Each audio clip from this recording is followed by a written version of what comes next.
الحمد لله رب العالمين والصلاة والسلام الأتمان الأكملان على خير خلق الله أجمعين نبينا محمد صلى الله عليه وسلم وعلى آله وصحبه ومن تبعهم بإحسان إلى يوم الدين وسلم تسليما كثيرا أما بعد. All praise is due to Allah, the Majestic, the Almighty. And we ask Him to exalt the mention, grant peace, and send His blessings and salutations upon the final messenger and the seal of prophets, the Prophet Muhammad sallallahu alaihi wasallam, upon his companions, upon his wives, and all those who follow them on the path of righteousness until the day of recompense.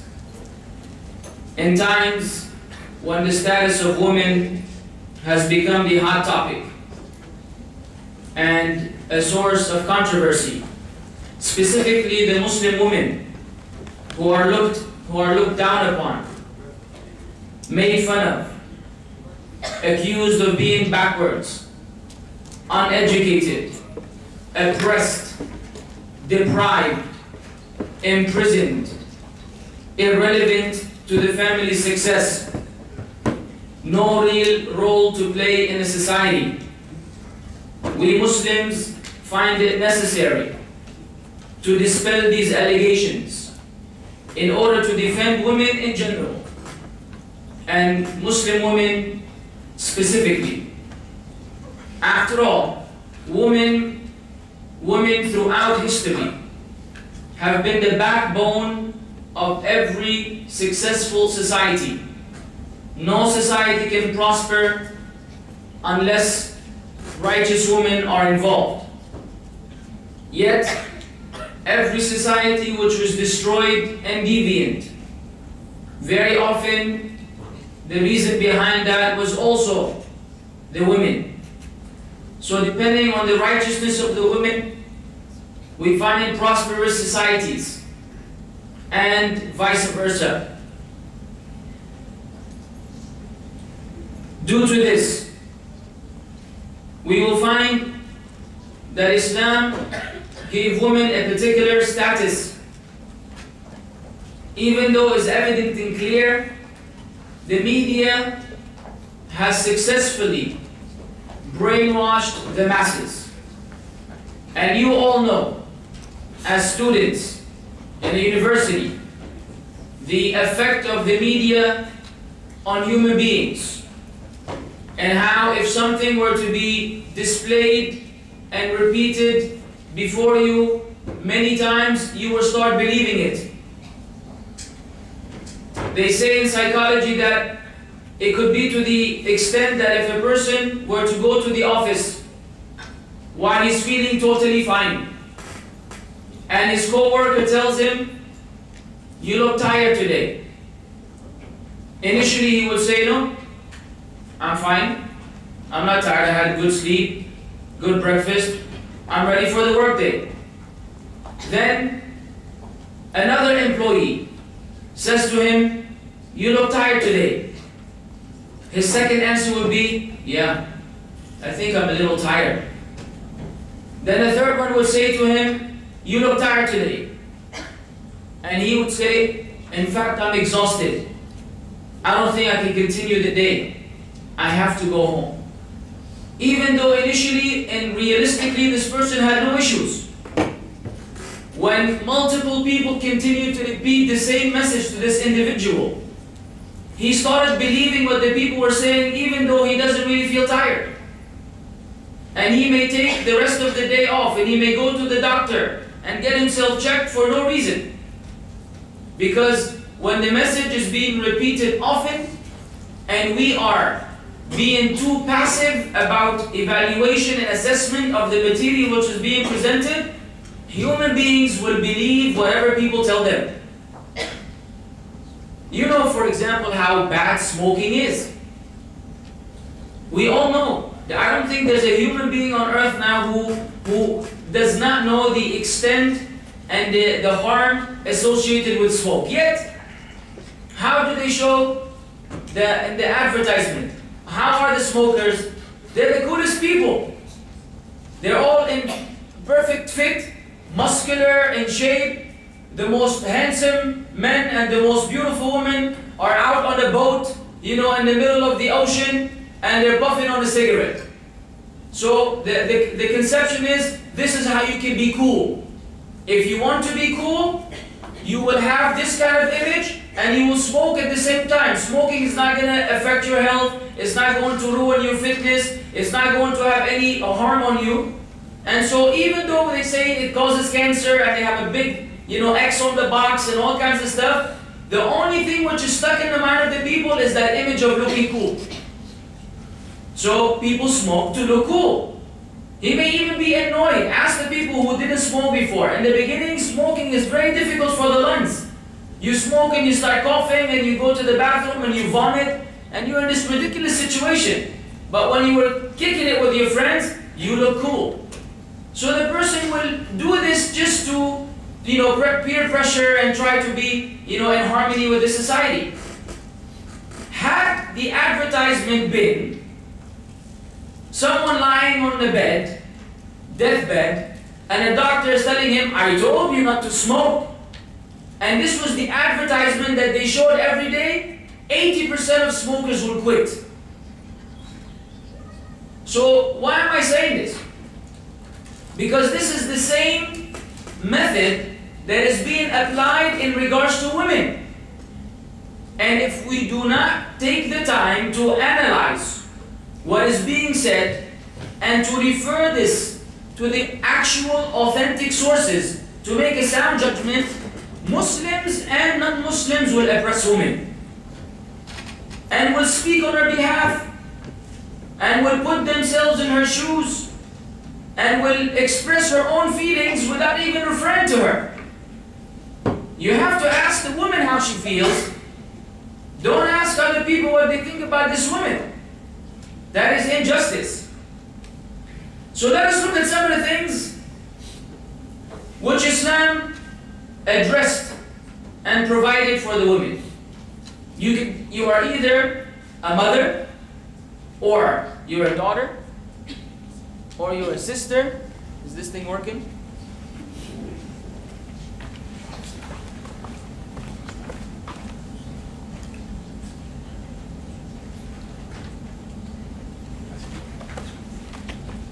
Technical difficulties. Things never work.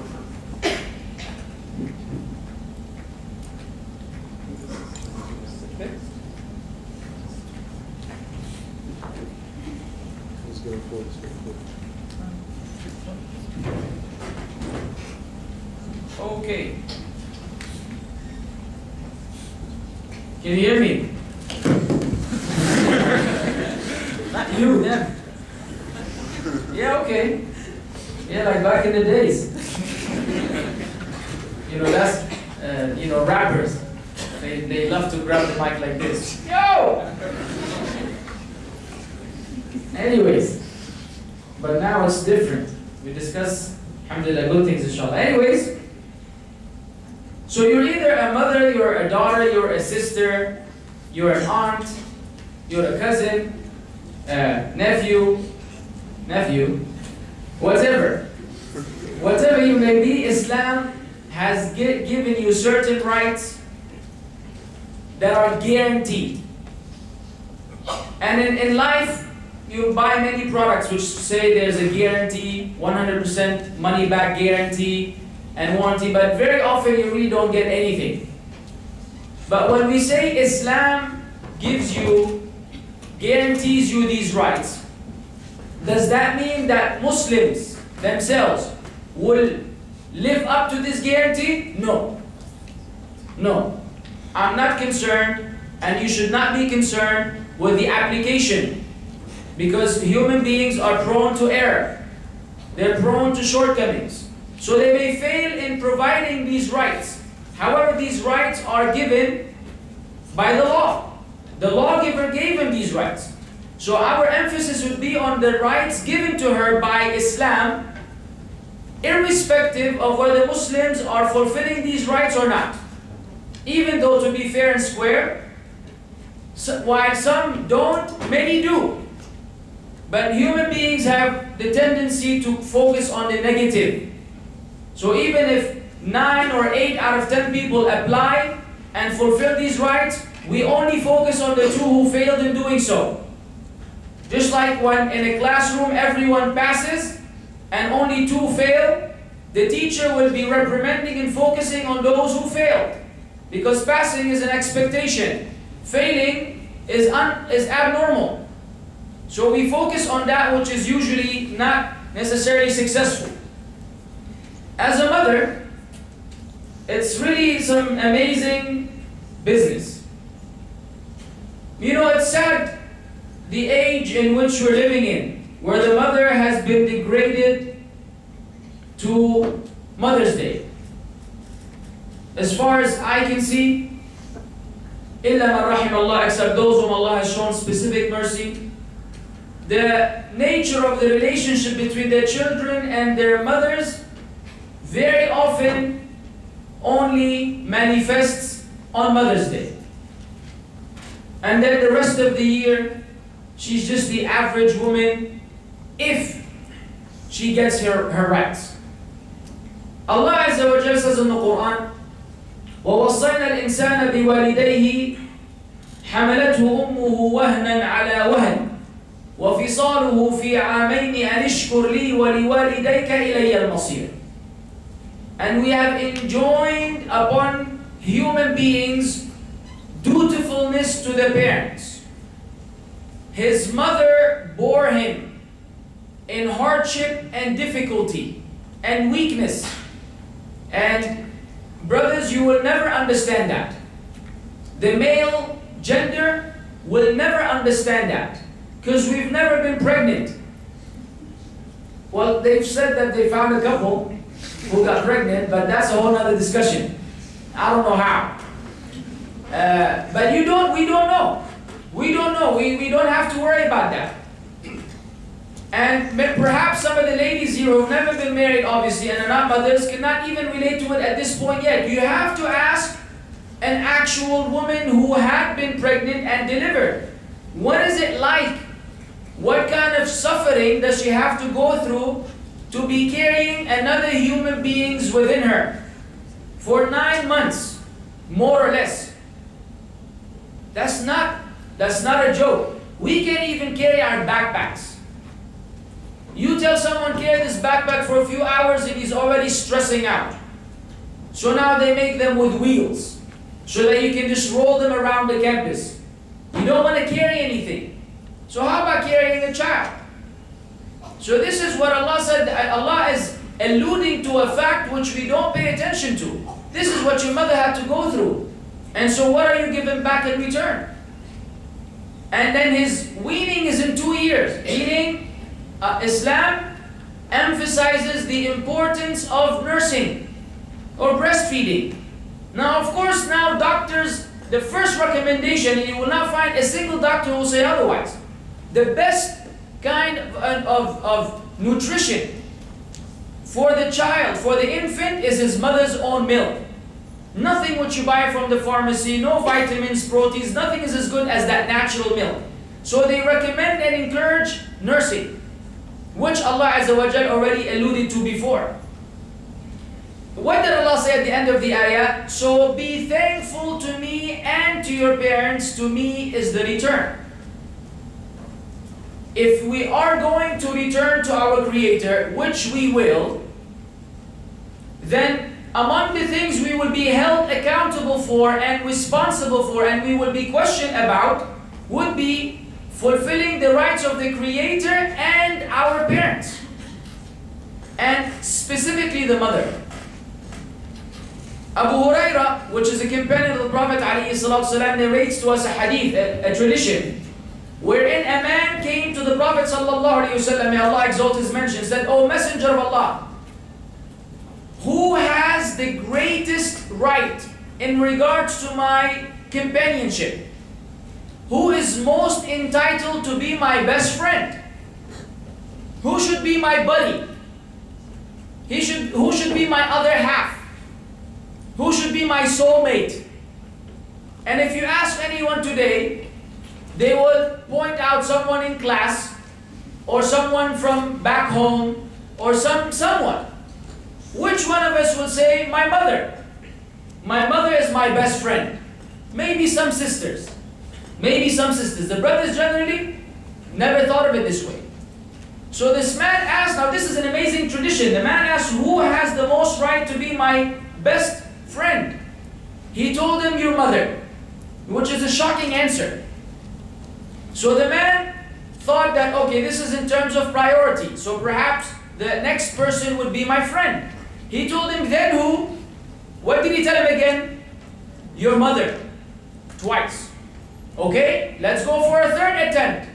Then who? He told him thrice. Your mother. He told him, then who? He said, then your father. So, irrespective of the rest of the human beings, in terms of those whom we should have the best relationship with, the mother and the father. And the mother has 3 times the right of the father. You may ask why this is injustice. We say, well, look at the double standards. Now this is in favor of women or men?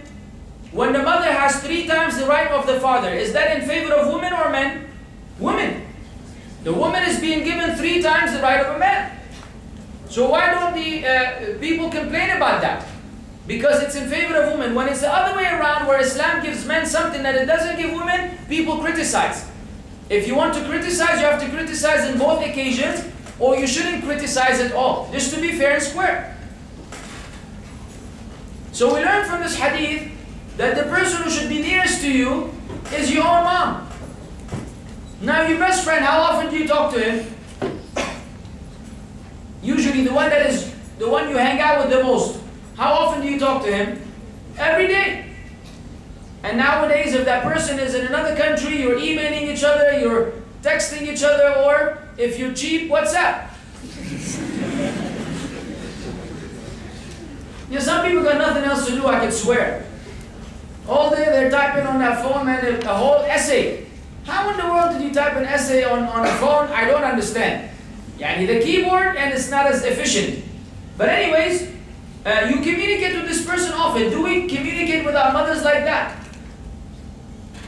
So this is something that Islam highlighted for the mother.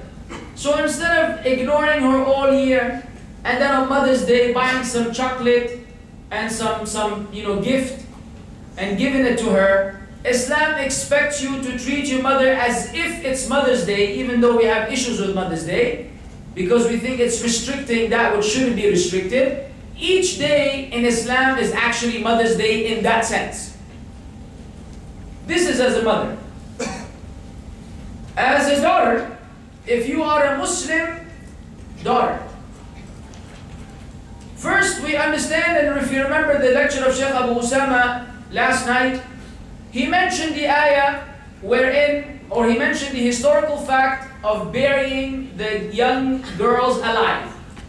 This was a common practice in the days of ignorance, and ironically it exists until today in some regions of the world, where the female is looked down upon as a shame or a source of shame. Therefore they just get rid of her in one way or another, abortion or otherwise. So Islam came to put an end to this abhorrent, barbaric act. And Allah criticized the people often in the Qur'an for being displeased when the news of a young girl being born were given to them. People always anticipated a boy. Until now, depending on the culture, people want boys. When they get the news of a girl, it's like, okay, I guess. I mean, I have no choice really. But inside, they prefer the boys. And this is not from Islam in anything. In fact, if you read the narrations, you will find that if you were to get a girl, this will increase your chances of entering paradise. Like this hadith, this tradition from the Prophet ﷺ. He said, whoever has 3 daughters and shelters them, bearing their joys and sorrows, being there for them at the time of happiness and the time of sadness, with patience, Allah will admit him to paradise by virtue of His compassion towards them. 3. daughters. A man asked, what if he has only 2? He didn't get 3. 2 girls and a boy, for example, or only had 2 girls. What if he only has 2? He said, even if they are only 2. Another man asked, what if he has only 1? He said, even if he has only 1. So one daughter that is looked after and taken care of and sheltered the way she's supposed to be sheltered will admit someone to paradise by virtue of this daughter alone. And what does sheltering mean? It means the way this young girl is raised, it's upon modesty, it's upon righteousness, it's upon respect. So what comes to mind, the first lady that comes to mind is the mother of Jesus, Mary. Mary is a symbol of righteousness. She's a symbol of modesty in her dress code and her behavior. So much so that if you read the text in the Qur'an that narrates the story of Mary when the angel Gabriel, the archangel Gabriel, came to blow into her sleeve so she may conceive Jesus. And she had departed from the people somewhere in the east, and she was in seclusion remembering Allah and worshipping Allah. And then Gabriel appeared to her, as the Qur'an mentions, in the form of the most handsome man. Basharan Sawiya. He was in the most handsome condition. And this is a woman that is single on her own, in seclusion, no one is there. And what was the first reaction of Mary? قالت إني أعوذ بالرحمن منك إن كنت تقيا. I seek refuge with the most merciful from you if you do fear Allah. Don't come close to me. Didn't flirt with him. Didn't ask him where are you from. Did not have all these things which we do today. Automatically she was repelled by anything which is outside of wedlock. We're not saying don't enjoy yourself. You want to love, love all you want. Love your wife. And the wife loves her husband. But all this other kind of love beforehand, even though it brings some form of entertainment and pleasure, ultimately it brings with it calamities. And while Islam recognizes that, Islam is concerned about the well-being of the society at large, even though it's on the expense of restricting some of our desires. You can smoke all you want and get high. But then again, you are harming yourself, you're harming your education, you're harming your parents who expect from you to succeed. You may kill someone while driving back to your accommodation. All these calamities may happen due to you getting high. So even though we human beings naturally would love to be on a different zone than the real one, we say this is something that will bring about other calamities. So take care of yourself, relax. You want to have fun? There are lawful means of having fun. And the same goes for the women. So she's brought up upon righteousness. That's how you shelter her. But if you have a mini Britney Spears at home, from the age of 4 she's already dancing, 5 she's half naked, 6 she's on stage, 7 she's performing and touring the world, and then when she grows up she's going to become a symbol of sex, which is what women are viewed as today. You don't believe me? Have you ever seen an advertising of anything that is valuable without a woman involved? You go to the car show. They have a naked woman on a Lamborghini. Do you buy the Lamborghini, get the woman for free? Buy one Lamborghini, get this lady along with it. Put her in the back seat, put her in the trunk, it's up to you. What do you have a lady with a bikini on a Lamborghini for? You want to buy Snickers? They show you a lady biting on a Snickers. You want to buy, a razor? Then they show you a lady shaving for a man. They have to put a woman in everything, even if she's irrelevant. Because it doesn't sell. It doesn't sell. So we say this is humiliation for the female gender. I as a Muslim can never accept that. This is ridiculous. This is someone's mother, someone's sister, someone's daughter that is being abused. And if the woman doesn't free herself from these shackles of, you're famous, you're on TV, you're on whatever, everybody likes you, everybody desires you, she's actually being enslaved. She's being restricted. And we want her to be lifted. When Fatima, the daughter of the Prophet ﷺ, would enter upon him, he would get up, stand up from his seat. He would welcome her, kiss her, and offer her his seat. This is the example of the Messenger of Allah, peace be upon him. Can you imagine? Nowadays, the perception of people is the man is the boss. He's a dictator of the household. He's the commander-in-chief. He just issues commands and people have to carry them out. And the one who actually had this authority, a messenger who had a whole nation behind him, don't worry about him, a whole nation behind him, who could have been like this, when his daughter would arrive, he would get up, welcome her, kiss her, and make her sit in his place, which means he had to, excuse me, relocate. This is what Islam teaches in regards to treating the daughters. Of course, the evidences are many, but I have to, I'm on a time budget, so I'm only quoting some references. Perhaps in the Q&A we can elaborate, or you can read books on this matter. If you are a wife, I'm not going to ask that again. Allah said, وَمِنْ آيَاتِهِ أَنْ خَلَقَ لَكُم مِّنْ أَنفُسِكُمْ أَزْوَاجًا لِتَسْكُنُوا إِلَيْهَا وَجَعَلَ بَيْنَكُم مَّوَدَّةً وَرَحْمَةً. And from His signs, from the signs of Allah, is that He created for you, from yourselves, spouses, mates. لِتَسْكُنُوا إِلَيْهَا. Now the Arabic language is superior to any other language. And this is not racism. Okay? This is languageism. It's a new word I just invented. Yes, you can prefer one language over the other. Seriously, the Arabic language is not a joke. The richness of the language, the vocabulary, the precision and concision in the words, wherein one word can mean so many different things. English is, by the way, considered a very rich language as well. You find so many synonyms for one word versus other languages which may be more restricted in the sense. But here the term which Allah used is لِتَسْكُنُوا إِلَيْهَا. This spouse of yours is supposed to be a second. What is second? Second in the Arabic language is a residence.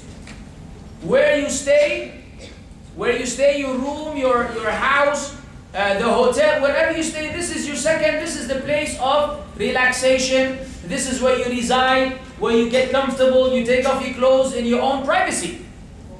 And the spouse is supposed to be a source of second. So that the harmony between the husband and the wife in Islam is among the most fundamental principles and pillars for a successful marriage. This is how a woman is viewed in Islam. Your wife is supposed to be where you find repose, where you find comfort, where you find relaxation. But how is the marriage in Islam viewed today? What does the media tell us? The media tell us that the husband is running the show and the woman is a slave under his care. So much so that if he decided, all he has to do is say, you're divorced, you're divorced, you're divorced 3 times, and she's at the door. This is what they say today, which is a big lie. Big lie. To claim that divorce is as easy as 1, 2, 3. Say divorce 3 times and she's at the door is a big lie. And the person who believes that has failed in reading Islam from the right sources. When Allah and His Messenger place conditions, and then there's something known as the iddah, the waiting period. First, she cannot be on her menstrual cycle. A husband may not divorce his wife while she's on her menstrual cycle. Why? Because this is a time when the lady is stressed. This is a given. The time of menstruation is it for the lady, she goes through, depending on the woman, this is not a time where she is the happiest. So she may be in a bad mood, and therefore she may say something that will upset the husband. The husband is not allowed to divorce her when she's on a menstruation. Among the conditions, of course. Then there's a waiting period wherein she has to go through 3 menstrual cycles before the divorce is official and they separate. During these 3 menstrual cycles, if he were to change his mind, then they can return right away without the need of any interference from the outside world. So this whole idea that a Muslim can drop his wife like a bad habit any given moment is nonsense. And it doesn't work. Because the woman is supposed to be your other half. Aisha narrated that the Prophet, peace be upon him, said, خَيْرُكُمْ لِأَهْلِهِ وَأَنَا خَيْرُكُمْ لِأَهْلِي. The best of you, listen to this now. This is Islam. This is Islam. We say woman in Islam. So if you want to know what Islam has to say, listen. The Prophet was teaching the whole nation, beginning with his companions until the end of time. The best among you, see all these men? The best among you are those who are best to their wives. And I am the best one to my wives, as a living example, so that he will not be saying something that he doesn't live up to, peace be upon him. The best of people are those who are best to their wives, emphasizing what role the wife has in Islam. The Prophet further taught, a believing man should not hate a believing woman, meaning a husband should never hate his wife. If he is displeased with the character of hers, then he will find something else which is pleasing to her. And here the Prophet is teaching us balance. How to be balanced. If you want to be picky, and if you want to focus on negativity, it's very easy. You can find out all the faults that the person has, which will basically substantiate you departing from that person. However, the Prophet is teaching us, if you find a character in your wife that is displeasing to you, don't get stuck on that thing. Don't harass her because of it. Don't pick on her because of it. And don't make that a reason of separation and hatred. Rather, remember that there's another quality in her which you love and appreciate. So turn a blind eye towards that which is not pleasing to you and focus on that which is pleasing to you. And this is the best advice anyone who works in marriage consultancy can ever give you. Otherwise, you will never be able to lead a normal life. If you're looking for a perfect friend, then you are the first one who will never have a friend, because you are not perfect. And if you're looking for a perfect spouse, a perfect wife, then are you a perfect husband? If you acknowledge shortcomings in 10 things, then you should accept shortcomings in 10 things from her.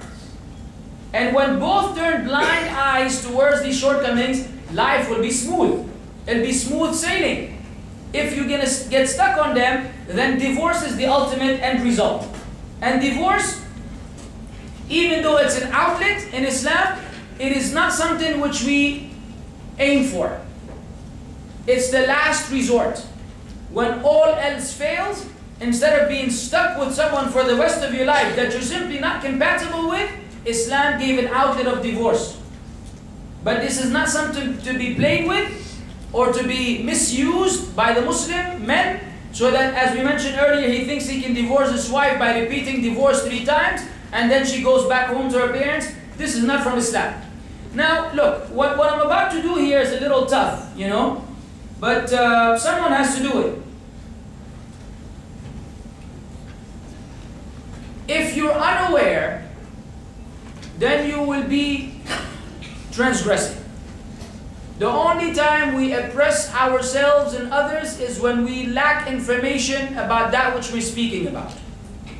So the best way to remove a misconception is by learning about that thing.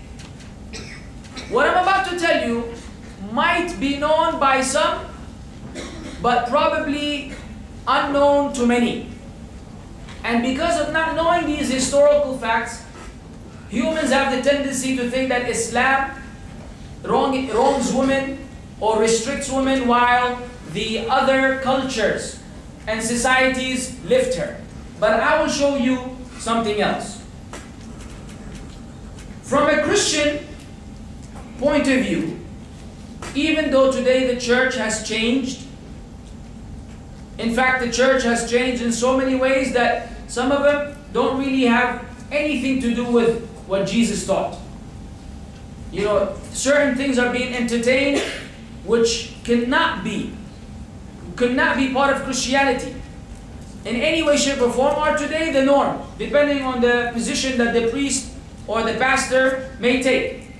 But in Christianity back in the day, Eve, you know Eve?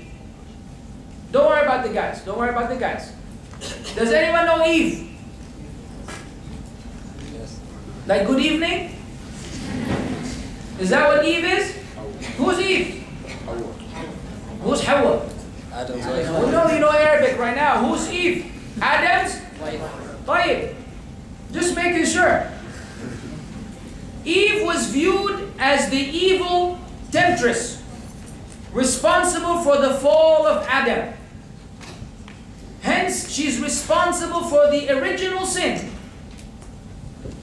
according to the Old Testament. The creation of Adam and Eve is narrated in detail in the book of Genesis, chapter 2, verse 4, and chapter 3, verse 24. When God rebuked Adam for what he did, he put all the blame on Eve. Adam blamed Eve.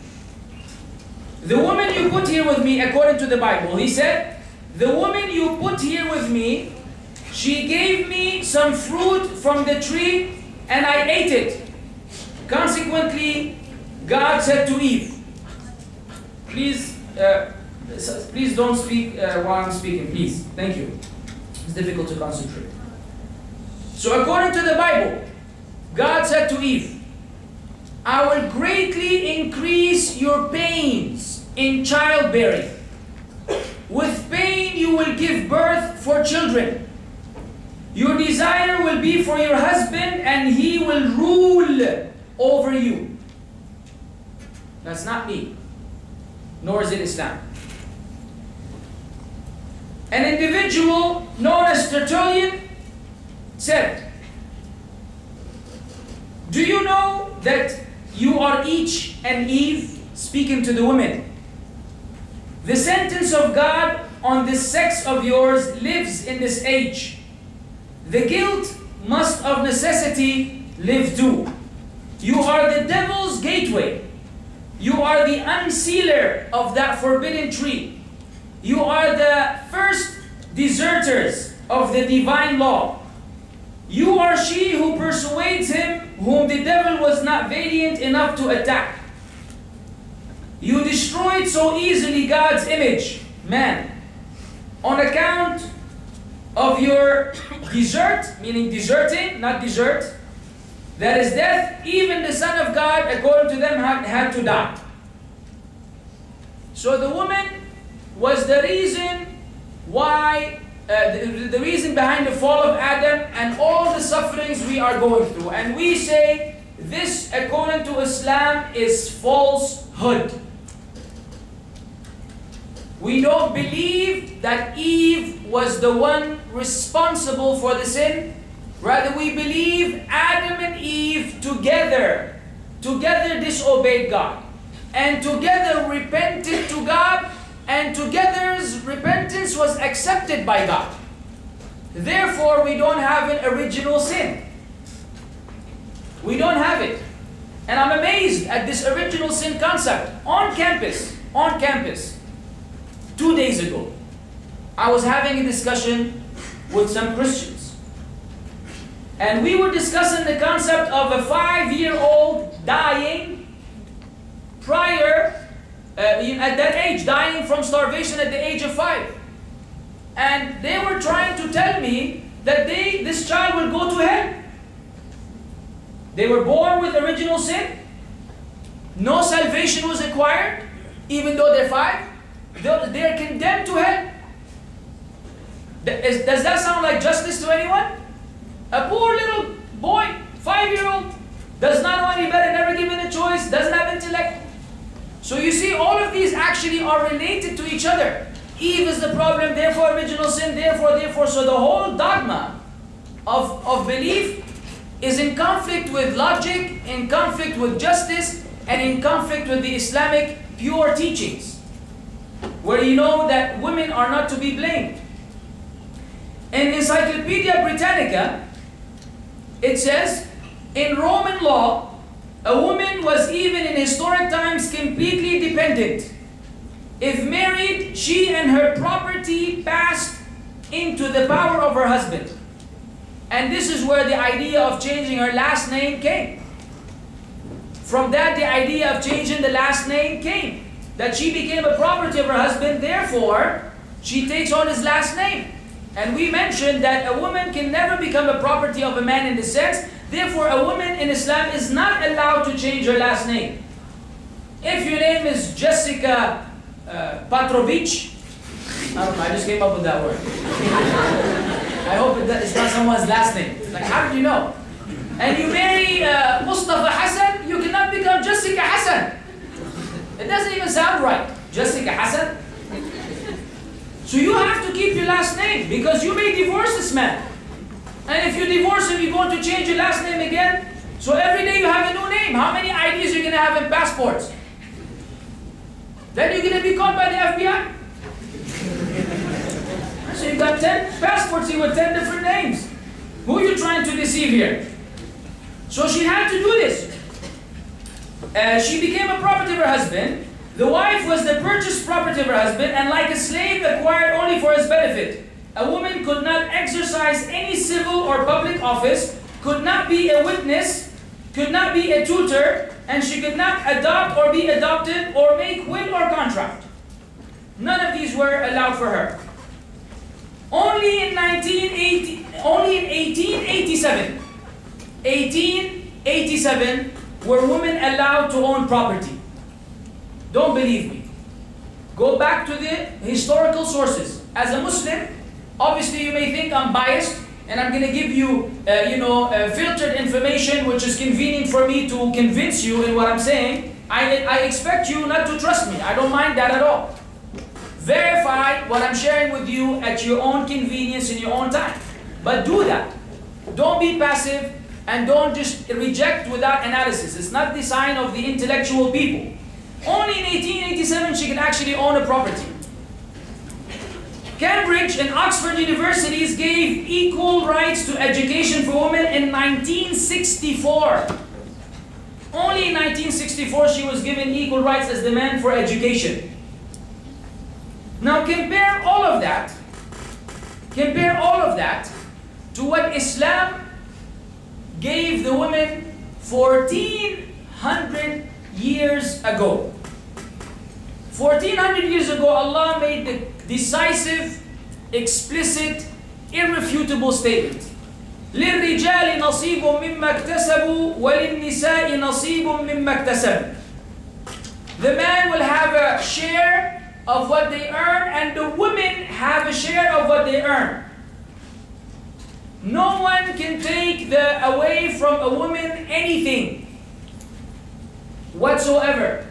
In fact, in Islam, a woman who may be a billionaire, and she marries a poor man, she does not have to spend on him 1 ringgit.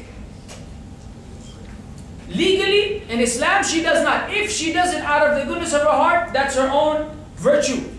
But Islam does not expect her to pay anything. It's the man's responsibility to look after her. It's his job to look after her. Given her that right. Women were given the right of inheritance. Before, they did not inherit anything. And some people try to find a loophole. They say, yeah, but the husband, the man gets twice as much as a woman. First of all, this does not apply in every situation. There are situations when you divide the inheritance when the father passes away, wherein a man will get double the share of a woman. Why? Because logically, the man is always the one responsible for looking after the woman. Therefore, he needs the money to look after the woman. What she gets goes in her own pocket. She doesn't have to spend out of it. what he gets, he has to spend on her. So it's only fair that the man is given more, because that money is not for him to go buy a car with it. That money actually is for him to look after his mother, his wife, his sister, someone in the family that is a female. It's his job to do it, not her job. So she gets a freebie, in other words, and he gets the money wherein he has to invest for the well-being of this particular woman. Women were given dowry. And this dowry is a bridal gift, which is the right of the woman. The father has no share in it, the mother has no share in it, no one has a share in it. And it is not a form of purchasing women as some people think. It's not like, you go to a store and there are women with price tags. And this one costs, 15,000 ringgit, so that becomes a dowry. You're not purchasing. This is actually a gift given to the woman, which is practiced today in other cultures, but it is not called a dowry, or it's not part of religion. In Islam, it became part of the religion. Part of the right is that you give a dowry to the woman. A woman in Islam keeps her property. A woman in Islam keeps her money. And a woman in Islam is the one who will get child support. If she were to divorce the husband, then she is entitled to guardianship over the children, unless she gets married again or remarried. Versus some Western laws, which will go through another process wherein sometimes the mother is deprived of her own seeds, deprived of her own children.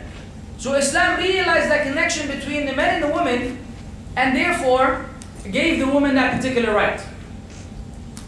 When we speak about the dress code of the women, we have calamities. We have calamities upon calamities in regards to the dress code of the women. So they say, we don't understand you, this religion of yours. You have no mercy to these women. You expect them to be wearing all these garments regardless of the weather condition. And how is a woman supposed to function in a society? How is she supposed to go about her business? How all these questions come about. And it is claimed that this dress code is a form of oppression. But that really depends on how you look at it. It depends on how you look at it. Allah says in the Qur'an, O Prophet, tell your wives and your daughters and the believing women to use part of their outer garment to cover their bodies therein. ذَلِكَ أَدْنَى أَن يُعْرَفْنَ فَلَا يُؤْذَيْنَ. Allah gave us the wisdom behind that instruction. When they do this, this is more likely that they will be identified as modest, virtuous women. Therefore, they will not be harmed.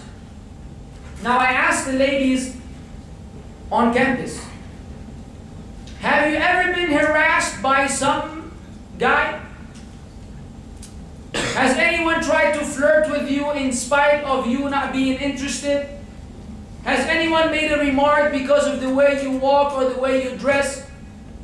Whether it is on campus or off campus, are you going to tell me that you've led a life where no one ever gave you a hard time? Are you going to deny the millions of cases of rapes which are happening on daily basis in the United States? Every 9 seconds, a woman is raped. This is those who report the rape. Meaning for those who reported the rape every 9 seconds. Don't ask about those who get raped and don't have the means or the strength or whatever to even discuss this or even bring it to the attention of the authority. Is it possible that in an educated, intellectual society you have to have a phone booth on campus every 10 yards just in case a woman is raped, she can call the police for her safety? Does that make any sense? It does not make any sense. It's almost like we're beasts. And some men are beasts. And that's the bitter truth. It's the bitter truth. Some men are beasts. And when Allah knew that some of His creatures, some of these male people, male gender, will be extreme in this sense, He did not open the door for all this experimentation where the woman is being victimized. He gave her a practical solution to avoid that happening. It doesn't mean that if you wear hijab, you will never, a woman may never get raped. This is still a possibility depending how sick the man is. But does it decrease the chances? Ultimately. And no two will deny that if two women were walking down the street, one was fully covered and one was not, and a man had already preset that he will rape one, he will go for the one which will show him more. Because at least he knows what he's going to deal with. The one covered, it could be a surprise. You know what I'm saying? She may be a gorilla. He runs away. They come back. But if she showed him everything, khalas, it's guaranteed. He knows what he's getting into. You like that one, huh? So this is a means of protecting the woman. But you say, yes, I know, but this is suffering. You say, look, our Islamic perspective on things is very different than the rest of the humanity, honestly. Some things I understand you will never understand. Some things you will never understand until you understand the purpose of life in Islam. Because we believe in a life to come. Because we believe in accountability. Because we believe in heaven and hell. Because we believe in a whole nother life other than the one we're living in, we are willing to take certain risks. We are willing to sacrifice. We are willing to do things which otherwise we would not want to do, seeking that which is more virtuous in the life to come. This is our principle. If you don't share that principle, I will understand how things will never make sense. It always seems that the woman is oppressed if you looked at it that way. But the way I see it personally, or any Muslim, if you were to ask him, if a woman were given two choices, live this life the way you like, dress the way you like, speak the way you like, date whoever you like, do what you like, but in the life to come, according to us, you will go to the hellfire if you don't accept that which you're supposed to accept. Or don't date anyone, and don't dress the way you like, and don't do all of these things which you otherwise do, but at the end you will be given eternal paradise. Any sound, intellectual person will say, you know what, I'll sacrifice and go for the big stuff. This is the same thing you do in school. The same thing you do in school. You struggle the whole year in order to get that degree. You wouldn't have done so otherwise. You could have taken it easy the whole school, but then you know that you will fail. So you suffer on daily basis going to school, on daily basis attending classes, on daily basis studying, because you have a goal that you know will eventually give you a peace of mind. Once you earn a degree, you can earn a good living, you can live a good life, you can enjoy yourself for the rest of your life if you suffer now. Or you can go party all day, and then you will be a bum. You will have a job that will not pay you bills. You will suffer. So why are you here? Does anyone really love education? Some people do actually. They call them nerds. But I don't think that's fair. I don't think that's fair. Education is good. Knowledge is good. But at the end of the day, you prefer to take it easy.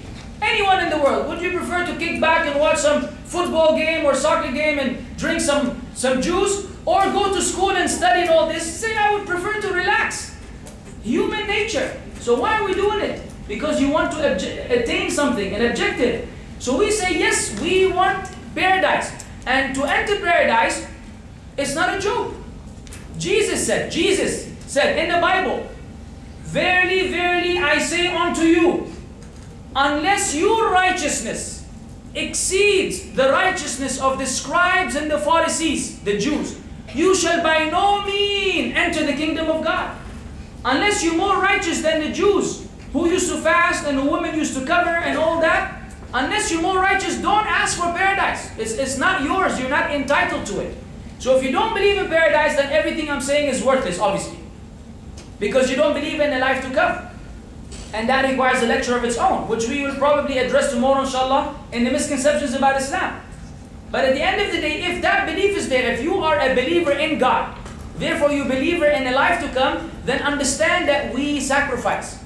The Muslim man sacrifices, and the Muslim woman sacrifice in order to attain that which is more noble and everlasting. Allah says in the Quran, بَلْ تُؤْثِرُونَ الْحَيَاةَ الدُّنْيَا وَالْآخِرَةُ خَيْرٌ وَأَبْقَى. Nay, but you favor this worldly life, even though the life to come is better and more lasting. So if I tell you, I'll give you 1 ringgit now, or come tomorrow and I will give you 20 million ringgits. Which one would you go for? Tomorrow. Even if I were a liar. If I could be a liar, you can come tomorrow and say, I've never seen you before. What? I never told you. I don't even have any ringgits to give you anything. I could be a liar. Still, let's say there's a 10% that I'm saying the truth. Would you still not wait? You would wait, because 1 ringgit is not going to do you anything. Whether I give it to you or not, it's the same thing. But the possibility of me giving you a huge amount of money tomorrow is worthwhile. If I'm a liar, you lost 1 ringgit. Big deal. But if I'm honest, hey, you got rich overnight. It's the same mentality. You can have this worldly life, which is equal to 1 ringgit, even less than that. But then you're taking a risk on the life to come. Or, take it easy. Calm down and be disciplined. Be patient, and then you'll be given something that is way more superior. So we Muslims choose the second. Therefore, we dress a certain way, we behave a certain way, both men and women. We live a certain lifestyle, which appears to others to be restricted and tight and full of complications and full of do's and don'ts and so on and so forth. But we say, this is life. This is life. If you want to live another life, you could. But then on the day of judgment, don't ask for anything. It's like someone attending university who never enrolled, never went to the administration, never put his name in the system, never paid any tuition, but he's attending class every day. He attends all the classes. So when the time of examination comes, the teacher does not even know who this person is. I see you every day, but who are you? My name is whatever, Fulan Battir. He looks on the roster of students, and your name doesn't exist. Your attendance has been worthless. You failed in fulfilling an objective which will bring you the benefit of attending the class. So this iman, this faith of ours, is that guarantee which will make these deeds worthwhile. Mixing, but how much time do I have? Beautiful. Mixing, not allowed. You Muslims have all this problem, women sitting in the back and men sitting in the front, and what's up with all that? You know, where we can control ourselves.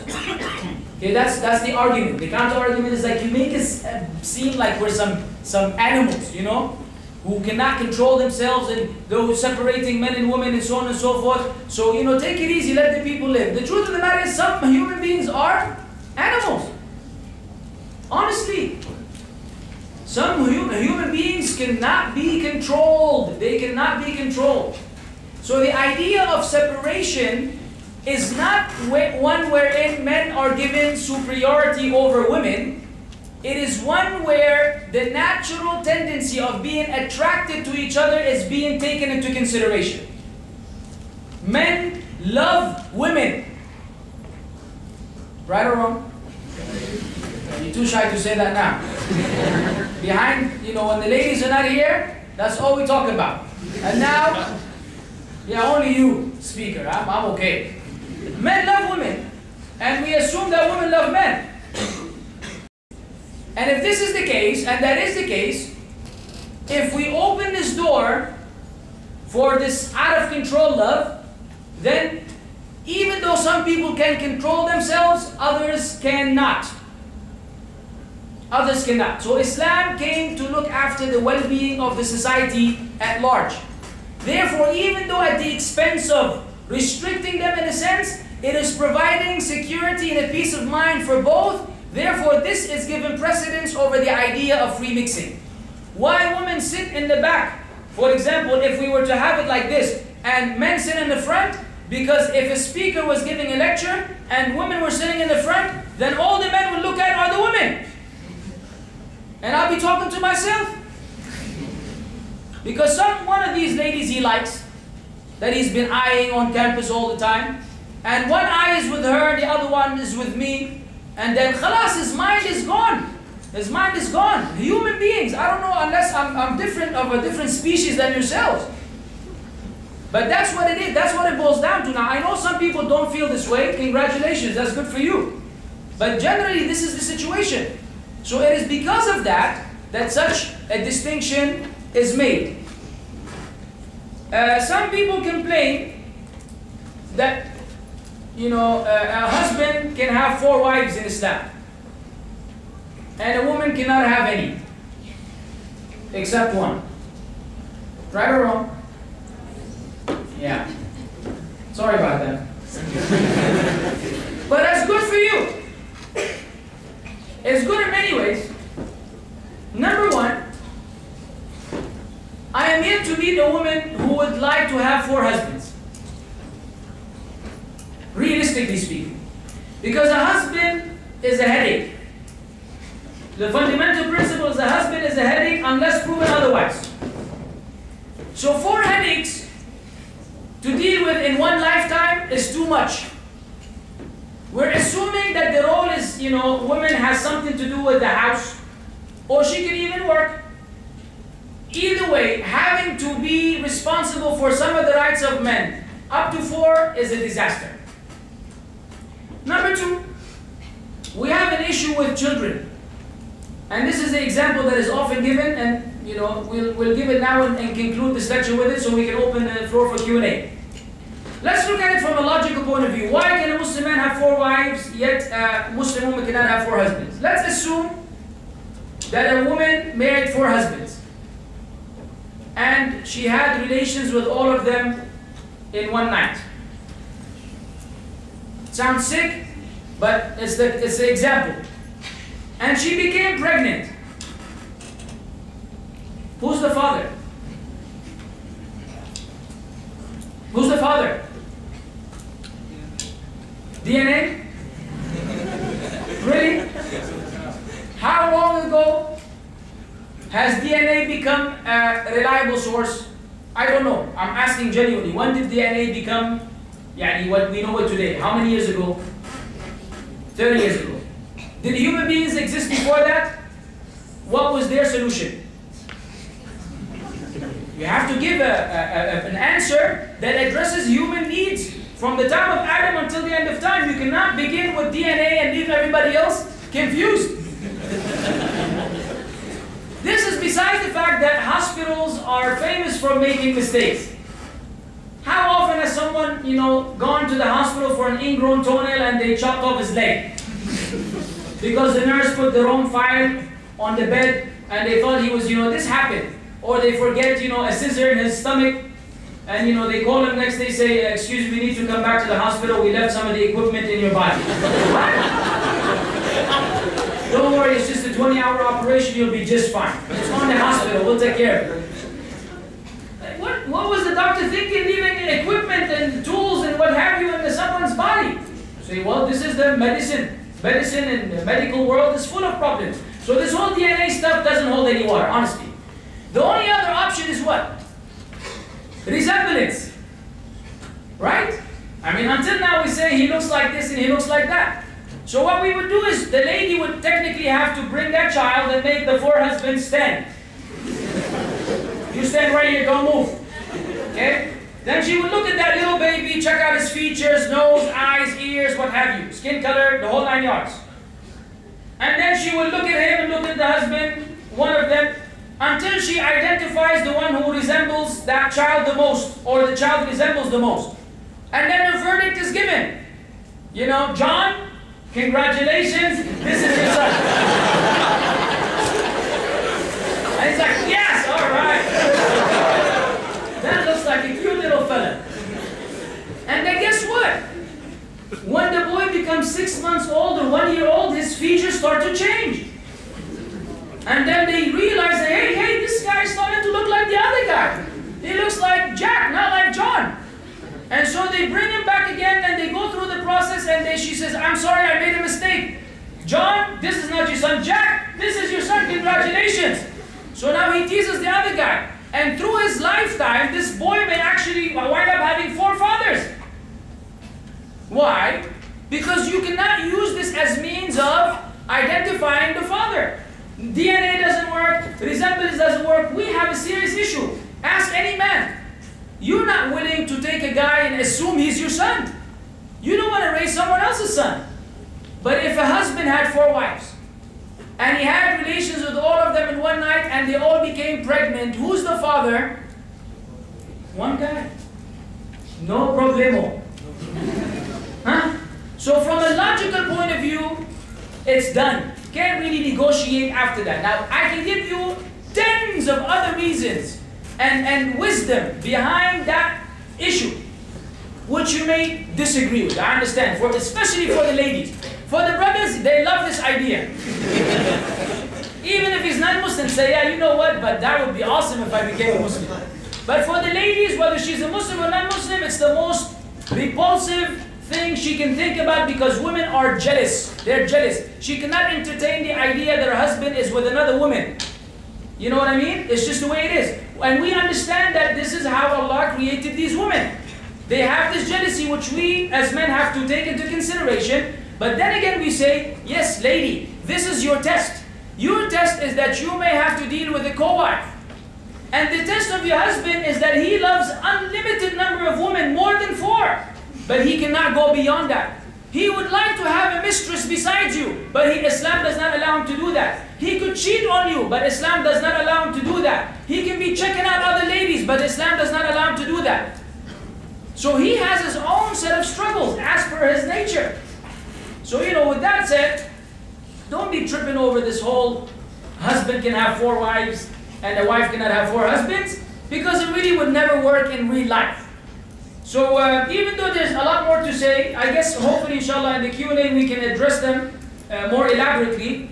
In the meantime, I thank you for listening attentively and for being good listeners. And I hope that what I've said brought some light into some of the misconceptions which are present about the women in Islam.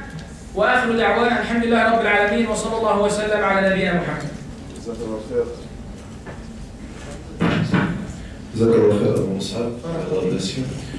Okay, we're going to start off with the questions. The priority are the written ones, and inshallah we're going to open the floor for the verbal ones. But on one condition: no mentioning of nationalities, no mentioning of sects, no mentioning of any sensitive issues. Okay, please, brothers and sisters and non-Muslims. Okay?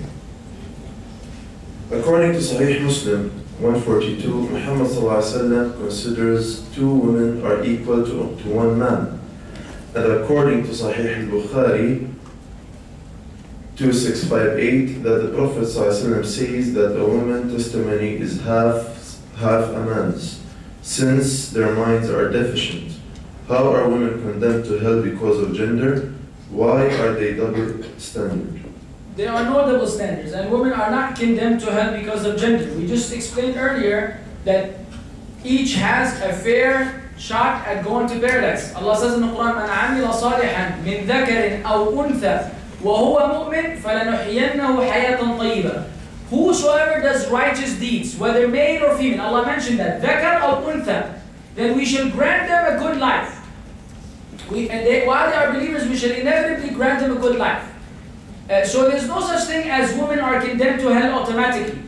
However, truth said, women, unless they are righteousness, tend to be more involved in corruption than men in this regard. Meaning, a woman can, why would a woman be raped by 8 guys or 9 guys or 10 guys? On the one part, these men are sick in their mind, and on the other part, there's very often a lot of temptation being done by the woman that has led to this kind of situation to begin with. So this increases some of the chances of them entering the hellfire, but there's no such thing as she's condemned to hell. This is not in Islam. وَمَا اللَّهُ بِظَلَّامٍ لِلْعَبِيدِ وَلَا يَظْلِمُ رَبُّكَ أَحَدًا. And your Lord does not oppress anyone. As for the testimony, come on guys. Are you really asking this question? Do we not know the nature of women versus the nature of men? I ask you, let's be realistic. The husband, can he ever play the role of the mother? You as a husband, if you are sleepy, if you are exhausted, and you wake up in the morning because your child, your infant is crying, are you not able to ignore him and go back to sleep? Yes. A mother can never do that. A mother can never do that. If a mother wakes up because her child is crying, she will get up from bed even if she's exhausted. And she will go out of her way and make sure that this boy or girl is looked after. A husband, trust me, can easily look and turn the other and put a pillow over his head and continue sleeping. And he will say, take care of this thing, take it out. Men in this regard are deficient, and women are not.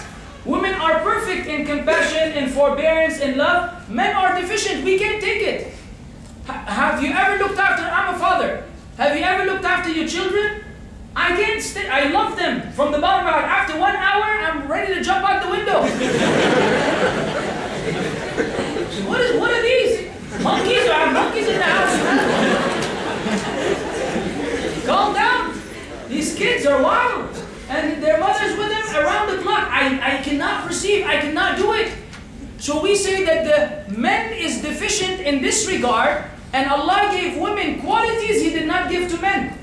But when it comes to bearing witness and testimony, when it comes to this issue, who is more solid? Who is more firm? Men. If a man and a woman witnessed a crime, who is the one most likely to faint? Women. Who's the one who's most likely to panic and scream? Women. Have you ever seen a person enter to kill someone in a rob a bank, and then the woman is the one who attacked him and broke his leg and beat him up and said, "This is Superwoman. Where did you get this woman from?"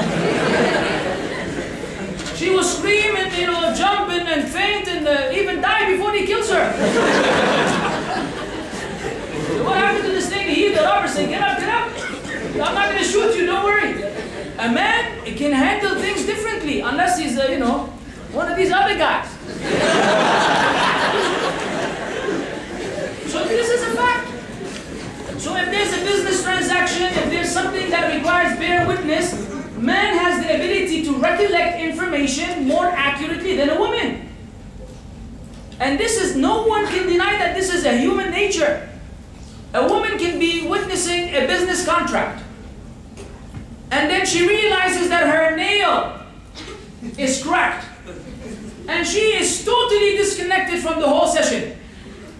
The whole time she's fixing her nail. How did this happen? And she's thinking about the nail polish and what she's going to do. And she may say in the middle of the meeting, "Excuse me, I'll be right back. Go to the bathroom, fix her eyebrows, fix her thing." "Ya Shaykha, this is a life and death situation." She has other concerns. You don't see a man sitting there checking out his nails while the business happens. He doesn't care. So therefore, the women, in this sense, you need two of them in case, as Allah said, if one of them forgets, then the other one will remind her. Because women have different interests than men. This is not any ground for favoritism for the male gender over the female or vice versa. Because of the different nature of men and women, they're being given different rules in this regard. You forgot? According to the Qur'an, a husband is permitted to beat his wives. How is it considered uplifting of their gender? And is a woman allowed to beat her husband if he takes part in ill conduct? Wow. If she's a boxer, yeah. I don't know, man. What kind of times are we living in? Can you imagine, a woman sitting on the couch, all, macho and fierce, says, "Come here." Bow. And she kicks him? Does that sound like something? I don't know. Anyways, that's besides the point. The Qur'an says, the Qur'an is dealing first and foremost with a particular situation. And one of the most oppressive methods of judging is when you are one-sided, biased, or when you take things out of context. You have to understand things in their context for them to make sense. If you don't understand them in the context, they may not make sense and they may even backfire. So this ayah in the Quran is actually referring to times when a woman becomes an aggressor in a relationship. When a woman is deviating from the righteousness that is expected to be both from the husband and the wife. Both have to display righteousness. So when the woman, and this happens, sometimes it's the man, sometimes it's the woman. But in the case of the woman, when it happens, Islam gave the man some steps to take in order to bring about rectification. The first one is admonishment, verbal admonishment. He talks to his wife. He reasons with her. He explains to her. That she has rights which he is trying to fulfill, and he has rights which he is expected to fulfill. If that solves the problem, that's the end of discussion. If not, then Islam says that he abandons her in regards to their relations. And there's nothing more, there's nothing that will affect a woman more than her husband not being interested in her. The way a woman is, she seeks that kind of, attraction, that kind of desire, that kind of attention from her husband. It's a normal situation. So when her husband turns away from her, uninterested in her, this is more agonizing than any other form of punishment if we were to consider this a punishment. It's really reprimand. So that is the second option. If that doesn't work, then Islam says that you beat your wife. But let's define beat. And it's not when you rap over a beat. First and foremost, I am forced to use the English term beat, because the English in this regard does not really aid us as much and as good as well as Arabic. If you want to understand any teaching of Islam, you have to refer to the Sunnah and the application of the Prophet ﷺ. And those who take the time to do so, who are actually looking for the truth, not already predetermined to reject it, will find out that Islam explained how this beating or this reprimanding should take place. It is done with a siwak. I don't have one with me, I usually travel with one. Siwak is equivalent to a pencil.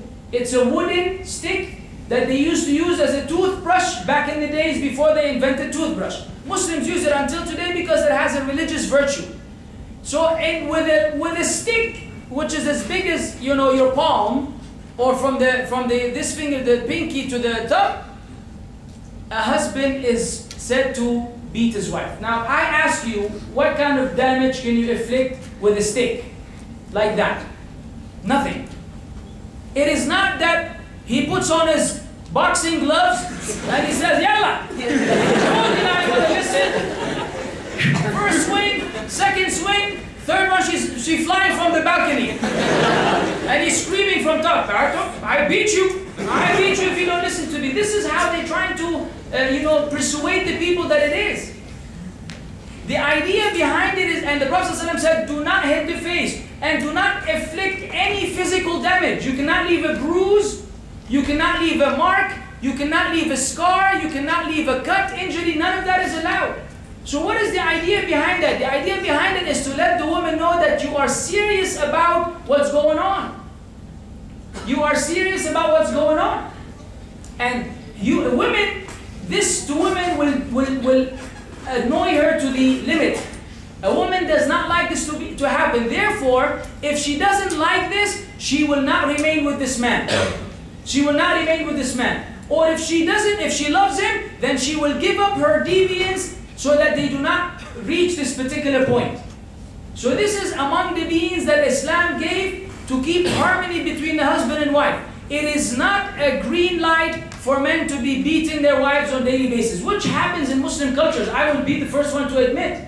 It is part of many cultures among the Muslims that the wife is beaten on a daily basis. So are the children, and Islam does not support that. The Prophet, Aisha said, the Prophet never raised his hand against any of his women. So his example is that he never had to even reach that point. This is something that is done at the very end without inflicting any damage. Now, what we're going to do is that we're going to read 2 questions from the papers, inshallah, and we're going to open the floor for my questions. Please, if you have any questions from the sister side first, it's women in Islam. So, any questions from sister side? And after this, we're going to play Maghrib, then please come afterwards back here, inshallah, to continue the session. Be back in 10 minutes, inshallah, afterwards. Any questions from the sister side?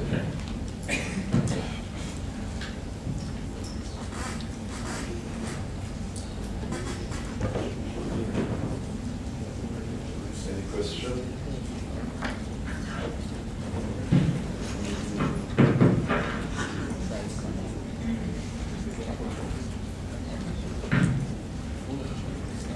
Okay, brothers. question? Any questions? I think they're too shocked to ask anything. And we got one over there.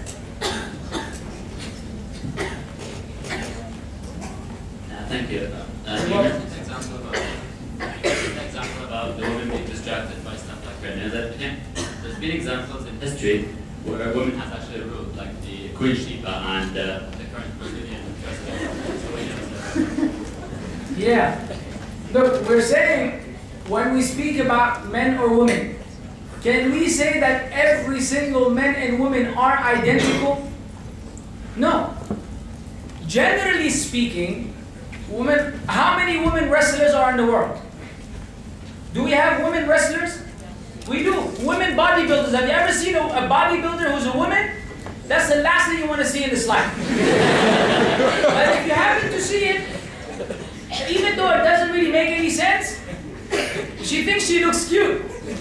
But at the end of the day, that exists. Can we say now all women are wrestlers? All women, you ask any average woman, if given the chance, if paid for, even if they gave her 1,000,000 ringgits, tell her, would you like to have the body of a bodybuilder? She will say never. But you ask another one, she will say yes.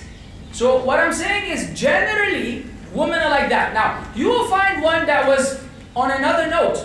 You will find one who actually ruled people and was efficient and so on and so forth. That's because that woman had certain characteristics that are not found in other women. We don't deny that. But that doesn't set the standard.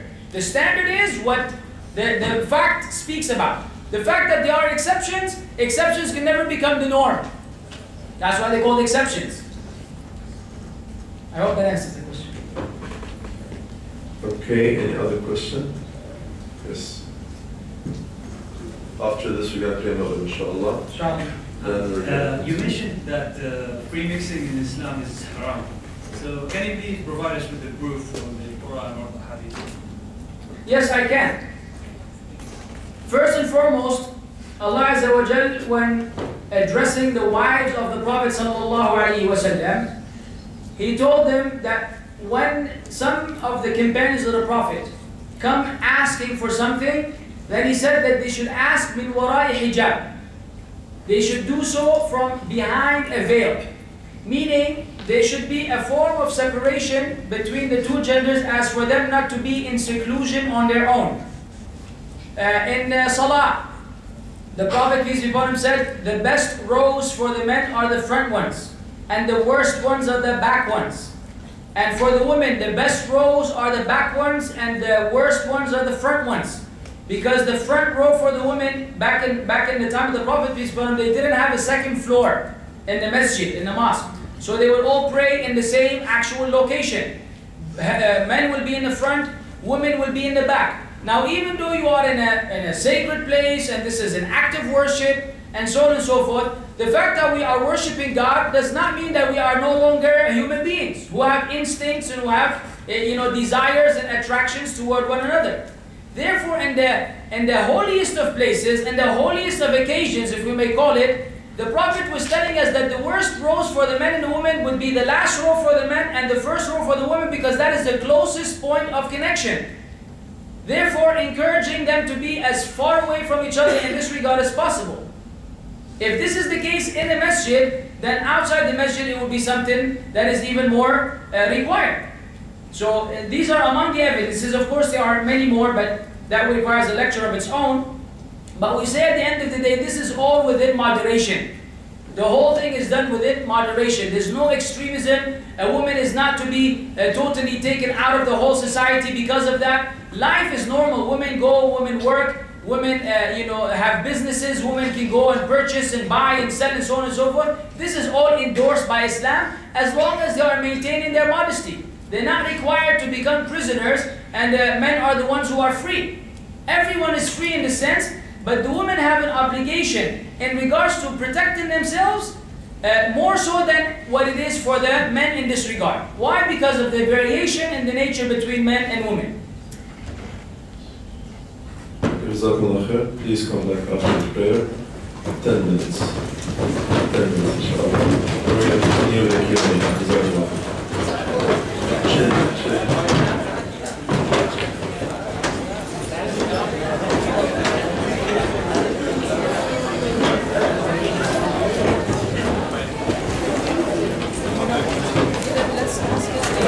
بسم الله الحمد لله والصلاة والسلام على رسول الله أما بعد. Brothers and sisters, and our friends and our Muslims, we're going to continue on with the questions now, so please maintain silence. And if, let's say, one of the questions wasn't really clarified to you and it wasn't enough, you can, inshallah, step down after the lecture and speak one-on-one with the Shaykh, inshallah. Okay? In Islam, we are prohibited from having relationships between men and women before marriage. But how do we know if he or she is the best to be our life partner? Alhamdulillah Rabbil Alameen. وصلى الله وسلم على نبينا محمد وعلى آله وصحبه أجمعين. أما بعد, we praise Allah and ask Allah to exalt and mention and grant peace to the Prophet Muhammad. It's a very interesting question. If Islam does not allow this kind of free relationship between the male and the female, then how are they supposed to know that they are the right potential spouses to one another? And the truth of the matter is, facts will answer that question on my behalf. There are people who have been going out for 10 years, and 15 years, and then 20 years without marriage. And once they got married, they divorced. So if knowing the partner was a condition for the success of marriage, then why in the world would people divorce after having known each other for such a long time? Even if it's not 10, 15 years, make it months, make it a couple of years, make it 1 year. Don't you think this is sufficient time for two people to know one another? It is. So Islam has a whole other perspective on this issue based on a tradition from the Prophet ﷺ, who taught us that souls are like soldiers. Whichever two among them find similarities between them, they will become unified in a sense. They will find repose in each other. And whichever two find lack of similarities, they will be repelling from each other. This tradition teaches us that you instantly know who the person who you can befriend and who the one whom you cannot. And I'll give you an example you can relate to. You meet a bunch of new people for the first time. Okay? You visit a new city, you visit somewhere else, you go to a new school. And as soon as you meet the people in your classroom, from minute one, you're able to identify the person who you think will be good friends with you. The person who you feel comfortable with. And you can automatically detect the person that you will keep a distance from. All this is done instantly by human beings. This kind of evaluation of others. You can tell from your character and that person's character that you're not the type of guy, not even, we're talking about male and male now, not the type of person that you would really hang out with. You understand? And therefore you keep your distance. Doesn't mean you become rude or you don't greet him when you see him. No, there would be a communication, but that would not be the person who would be your best friend. Versus another person that you instantly feel the connection. There are people you feel the connection with on the spot. And they often call them, when it comes to male and female, love at first sight. From the very first moment, you know that this is the person for you. So Islam actually acknowledges that. It acknowledges that in the sense that when a man meets a woman, he can already tell whether this is a lady whom he can spend the rest of his life with or not. And she has the same feelings. So once they both feel that this is a potential, then they're invited to go on with this marriage. Go ahead and go with it, because you can wait. And you can be getting along for many years before one thing will cause the separation. Like, how many times have you lost a good friend after 10 years of friendship? For 10 years you were best friends. One time one thing happened and now you don't speak to each other anymore. So does that mean you don't take any friends because there's a possibility that you may one day separate? No, you don't. You don't live life like this. You just go with the flow. So a man meets a woman, they find compatibility, go with the flow, get married. So Islam closes the door of having to try out the other partner on all levels before you find out whether this is going to work out or not, because still that does not guarantee the success of that marriage or the failure. Knowing each other does not make any difference. Therefore, what is practical and reasonable is that once you have a mutual attraction, then the next thing to do is get married, and then you can get to know the person as a spouse. But knowing them before that will not bring any benefits that you can sense in your life. Jazakallah khair. Men are rewarded with hur al-ain in paradise. So what about women? What's the reward for them? Yeah. Hur al-ain, does anyone know what hur al-ain? The non-Muslims, any non-Muslim here knows what hur al-ain means? Okay. You know how they always tell you that, the Muslims, he went and blew up a supermarket, screaming Allahu Akbar so he can get these 72 virgins? These are the hur al-ain. Of course, this is the way they put it is so unacceptable Islamically that I don't really want to take time to elaborate on that, because there's no such thing in our religion that you go kill innocent people in order to acquire paradise. Nor is there such guarantee that this is martyrdom. Even if the person were to die in some sort of fight, no one knows the unseen. This all belongs to Allah. It's from the knowledge of the unseen. So we can't really give anyone such a guarantee that he's right now hanging out with 72 ladies in paradise. But at the end of the day, Allah Azza wa Jal said in the Qur'an, لَهُمْ مَا يَشَاءُونَ فِيهَا وَلَدَيْنَا مَزِيدٌ. In regards to inhabitants of paradise, they shall have whatever they desire therein, and we have even more. There's an increase. So even though Islam doesn't explicitly mention that women will have men in paradise, because of the nature of the modesty of the woman, that this is not something that women would even accept, the general principle of the Qur'an alludes to the fact that everyone is going to be happy. But that wasn't mentioned explicitly out of consideration for the female gender. And the other understanding of that is that before anyone enters paradise, they will go through a formatting process. You have the SD card, the micro SD, and then you format that thing so that it is blank again. Anyone who will enter paradise will be formatted. All of the tendencies, desires, preferences, choices that we may have today will not be the same ones that we will enter paradise with. Everyone will be guaranteed happiness.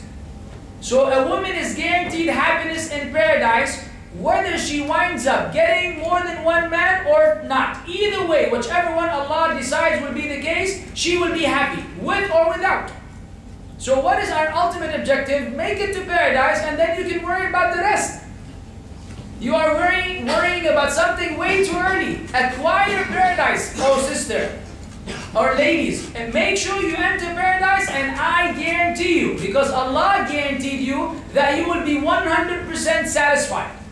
Nothing will annoy you, nothing will bother you, nothing will make you upset. You will not have a menstrual cycle, you will not go to the bathroom, you will not blow your nose, anything that you have to deal with now which may not be preferred for you, all of this will be removed before human beings are admitted to paradise. So it's going to be a party, in other words, around the clock.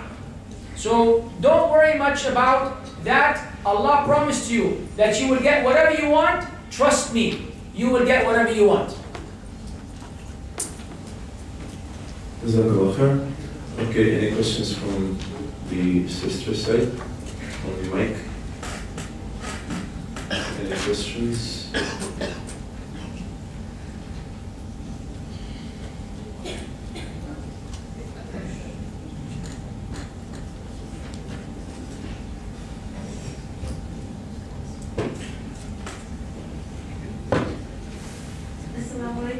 Walaikum salam. What do you say about women working in Islam? Women can work in Islam. Women can work in Islam. The Khadija, the wife of the Prophet ﷺ, owned her own business, and before she married our Prophet, she had hired him as an employee. So Islam does not prevent a woman from working. However, Islam has certain guidelines which both men and women have to abide by while they are involved in this work of theirs. So it's not like you cannot work, but when you work, you have to work per particular guidelines, because if you were to violate them, then you are violating the law of Allah, and violating the law of Allah will not bring any success or prosperity, not in this worldly life, nor in the life to come. And you work in order to attain prosperity. So if you're missing that which will guarantee you prosperity, the blessings of Allah, the blessings of the Creator, by violating His law, then you haven't really done anything except wasted your time and your effort. So women may work, but then when they work, they have to follow particular guidelines, the same way men have to follow particular guidelines. Those of the women have to do with the nature of her job, because some say work is a prostitute. Prostitution is a job in some countries. So Islam allows women to work, therefore a Muslim woman can be a prostitute? Never. Or she could be a massage, one of those who give, the therapist who gives massage to strangers who just pass by. We say no. Selling alcohol and things of the sort, we say no. So it really depends on the kind of job. But women can work 100%. And anyone who says otherwise, we say produce your evidence if you are truthful.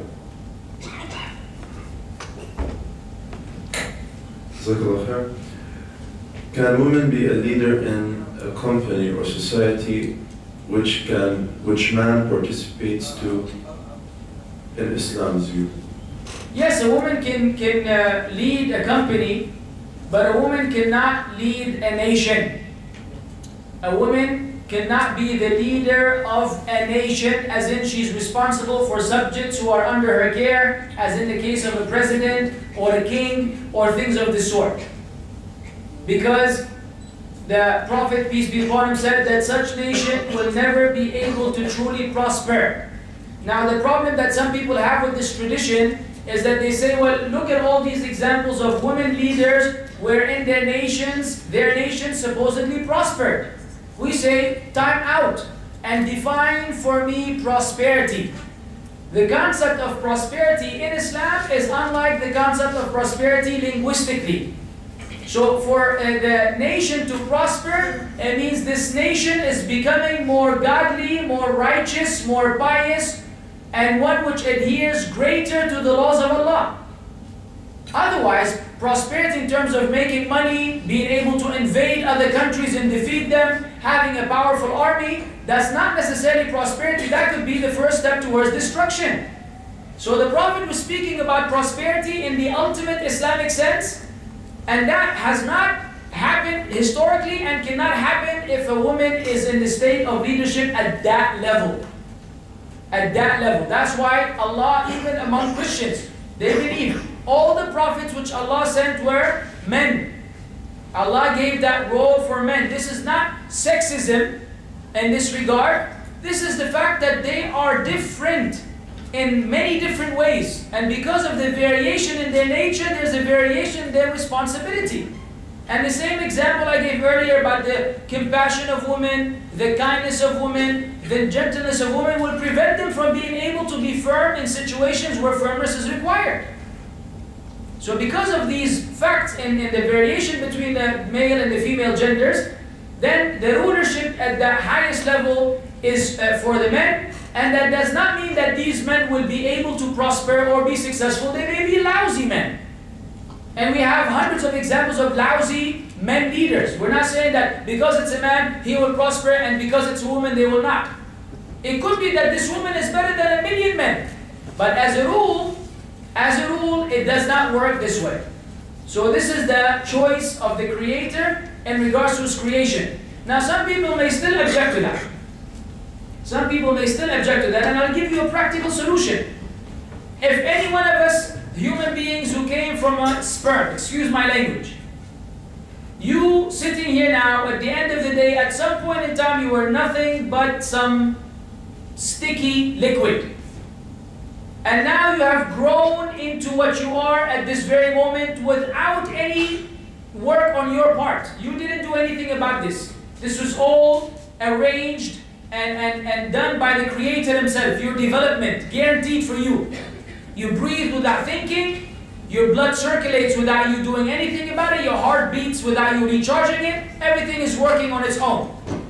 So now that you have been taken care of this whole time by the most wise, the one who gave you the very wisdom through which you understand what I'm saying, the one who gave you the very intellect which allows you to analyze this speech, after He's done all of that for you, are you going to suggest something that is better than His own judgment? You can't even multiply 723 by 55. Who has the answer now? 723 by 55. No one. Some are pulling out the calculators. You human being can't even multiply 3 digits by 2 digits. Look at you. Deficient in all these ways. Then you're going to go against God and tell Him, well, you know, I really think you have some issues in the way you've done this whole thing. You've given these people more rights than us, and you've given female less rights than male. Who is one of us to be going at that level with the Creator? Do you have an issue with that? No problem. Go create your own heavens and earth.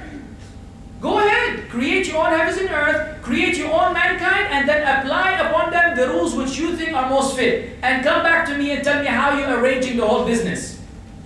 You say, I can't do it. So if you can't do it, then subdue yourself. Then submit to the one who has such power over you, who's much wiser than you, who taught you what you know. And Allah said that in the Qur'an, speaking about this human nature. أَوَلَمْ يَرَ الْإِنسَانُ أَنَّا خَلَقْنَاهُ مِنْ نُطْفَةٍ فَإِذَا هُوَ خَصِيمٌ مُبِينٌ. Does the human being not see that we created him from a sperm drop? All of a sudden he is argumentative. He's arguing and debating with the laws of God. This one I like, this one I don't like, this one is fair, this one is not fair, this one needs to be changed, take this from the Qur'an, this hadith doesn't make sense to me. Well, the Muslims are not Muslims.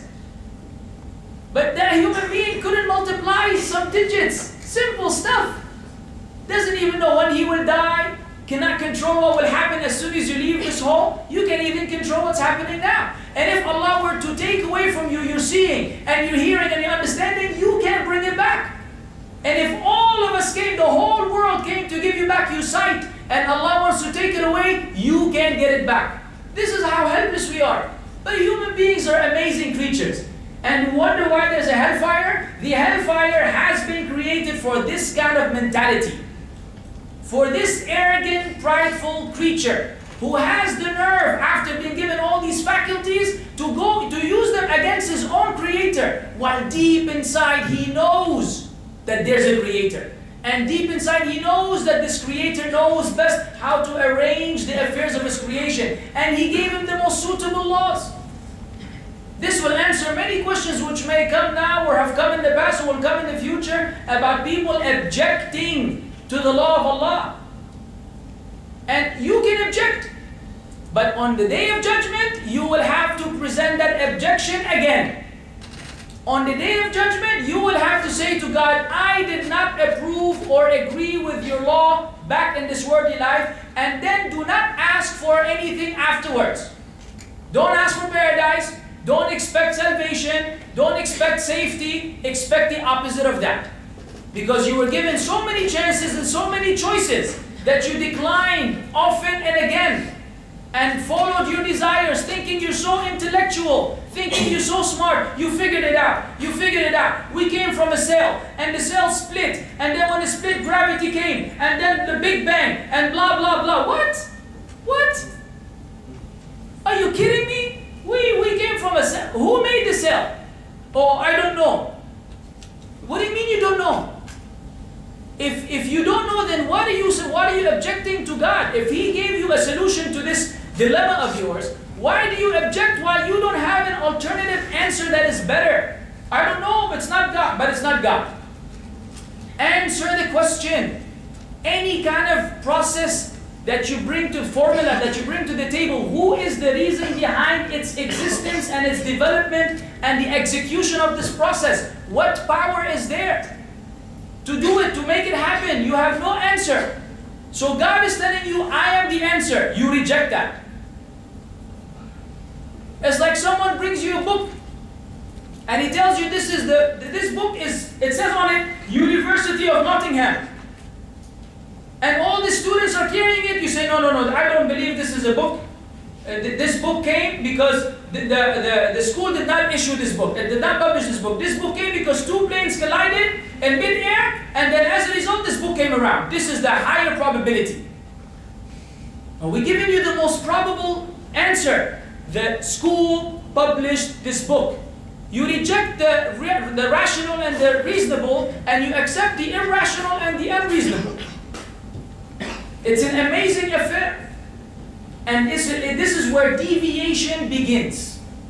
So this deviation can affect the non-Muslims to the extent that they reject the revelation which Allah sent, and it could affect the Muslims that they themselves start objecting to the deen which they claim to be following.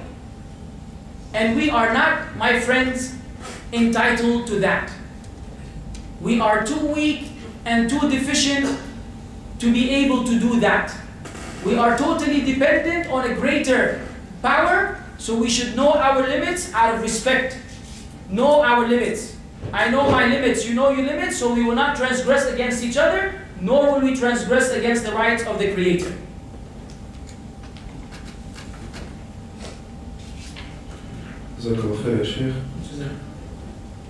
Assalamu alaikum, Sheikh. Is it permissible for men and women to work together with the women wearing the proper hijab, the right hijab, and can you define what is the right hijab?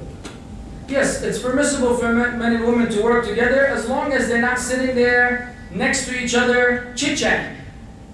Meaning a man and woman could be in the same room, in the same building.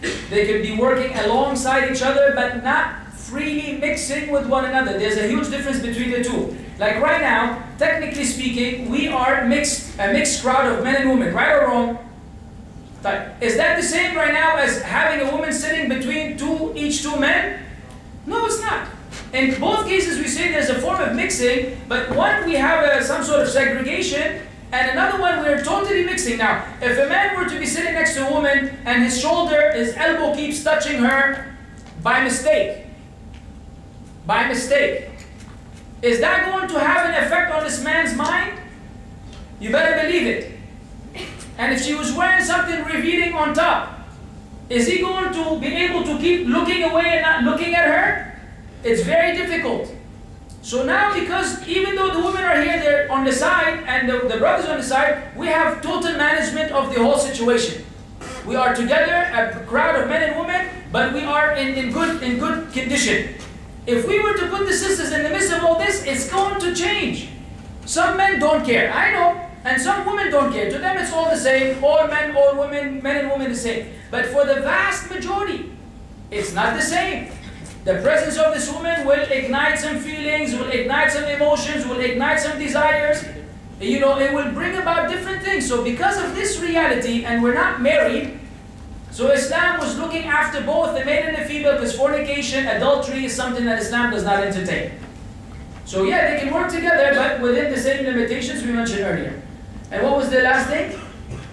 Can you define the right hijab? Yeah, the right hijab is whatever makes the men not want to look at you multiple times. It doesn't have to be black necessarily.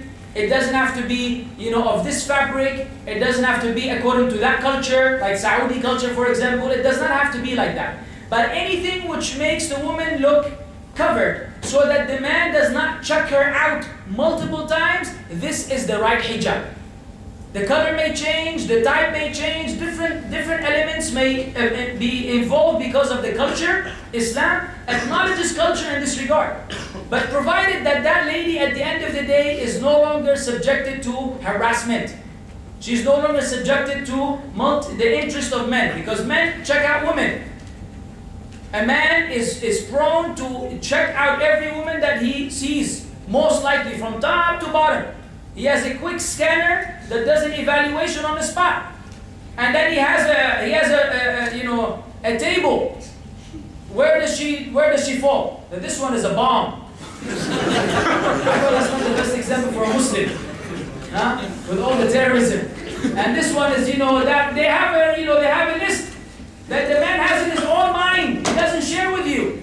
But you're going to be evaluated and you have to fall somewhere there on his chart at the end of the day. So when you wind up on his chart to be uninteresting, because you are covered, you have succeeded, my sister, in protecting yourself. He didn't find anything that makes him to want to go even further. So you save yourself the headache of having to deal with a harasser, and he saved himself the headache of having to be liking 1 million women that he sees every day. Everybody is happy. If the hijab doesn't do that, if it invites the man to look again, then this hijab is deficient. And that deficiency varies. It could be very deficient, a little bit deficient. Then we ask all the sisters to take that into consideration and to do that which will protect them at the end of the day. We said earlier, yes, there's a struggle involved in that, but it's for the sake of Allah. If you want to enter the kingdom of Allah in the life to come, if you want to enter the paradise of Allah, you have to sacrifice something in this world. You can't get everything the way you like it. Some things are meant to be difficult. Some things are meant to be a form of struggle to acquire that which is at a higher degree. Sheikh, can you describe the hijab in the ideal manner, and is niqab compulsory? I just explained the hijab. It should cover, I think Abu Usama discussed that yesterday. It should cover the ladies, I don't want to get really too graphic here in my description, but it should cover her from top to bottom. The niqab, there's a scholarly difference among the Muslims, whether it is obligatory or it is merely recommended. No one says it's wrong or it's forbidden. Some say it's recommended. And in Islam, when you say something is recommended, meaning if you don't do it, you're not sinful. It's recommended, meaning if you do it, you will get more reward from Allah. If you don't do it, you are not guilty. If it's obligatory, you have to do it. If you don't do it, you are sinful. So personally, from among the discussion of the scholars and the evidence presented, I follow the position that it is not obligatory. It is not obligatory for a woman to cover her face and hands. However, it is recommended that she do so, or she does so depending on her environment as well. It's a recommendation. But if she covers the rest of her body, and her face is uncovered, and her hands are uncovered, and what we mean by the hands, from the wrist, it doesn't mean that she wears a short sleeve, or or some stretch, some of these clothes that are revealing. That's not what is intended. But if it's the hand from the wrist to the fingers, without all the adornment and so on and so forth, and the face, then she's totally fine. She's totally fine, provided that the rest of the body is properly covered. The verse in Arabic did not mean that, so they are not identified as being modest. It meant, so they are not identified and so not be harassed, in a rough translation. How does this verse explain the specific dress code? There are many Muslim women who choose to distract their attractive features in different ways. What do you say about it? The ayah actually says, فَلْيُدِّينَ عَلَيْهِنَّ مِنْ جَلَابِيبِهِنَّ. There's 2 ayat in the Quran that speak about the dress code of the women. And so I don't know how you missed the few words which came before the ayah that I quoted that already indicated, and I translated that, I gave the English translation instantly, that they should use their outer garment to cover their body. That was said. ذَلِكَ أَدْنَى أَن يُعْرَفْنَا. This is more close and more likely that they will be identified. So on what basis are you affirming one interpretation while rejecting the other, when the wording itself does not support that position of yours? It is more likely that they will be identified. Identified as what? Now all the possibilities apply. Identified as women that are modest, identified as women who are Muslim, identified as so on and so forth, and all of that will bring you the consequence of فَلَا يُؤْذَيْنَ, so they will not be harmed. And this is the valid interpretation as given by the companions of the Prophet peace be upon him. And if there are other interpretations which are harmonious, then we will accept them as well. But the end result is that it is speaking about the woman being known that this is a woman of shyness and modesty, and therefore a man will know his limits and will not even attempt to give her a hard time or to try to press himself up against her, whether physically or verbally or in whatever case that may happen. just to give her her distance. This is a lady that is not interested in what I'm maybe looking for. Therefore, he passes her and he goes looking for someone who is giving him some sort of invitation. Why cover so much when modesty can be in my heart? I would like to see that. No, really. I want to see that modesty in your heart. How are we supposed to evaluate? This is actually a misconception that the Muslims have before the non-Muslims. And regarding that, the Prophet ﷺ said that verily Allah does not look at your appearance. He does not look at what is outwardly. However, He looks at your deeds. Allah Azza wa Jalla looks at your deeds. So now all we have to do is figure out, is that act a good deed in Islam or not? If it is not a good deed, we agree with you. Allah is not concerned with your outer appearance. You may be pretty, you may be not, you may have a different features. Allah is not concerned with the way you look and your nationality and your ethnicity and your skin color. All this is irrelevant to Allah because He's the creator of all. However, Allah looks at your deeds. So now, modesty, is it a good deed or not?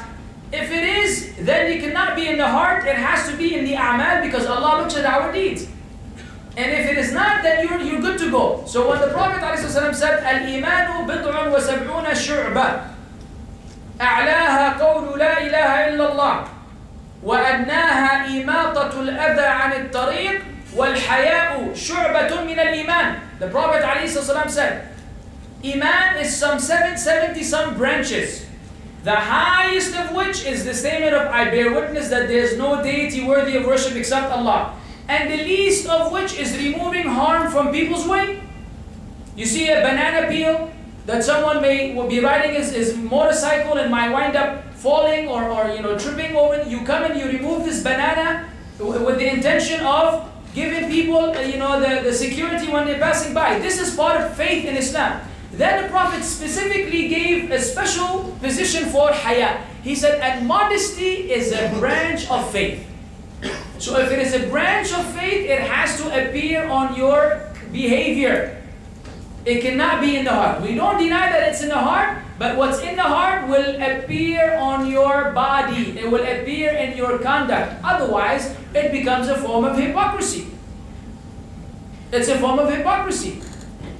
So this is the misconception that, sister, if you have modesty in your heart, then it has to appear in your conduct.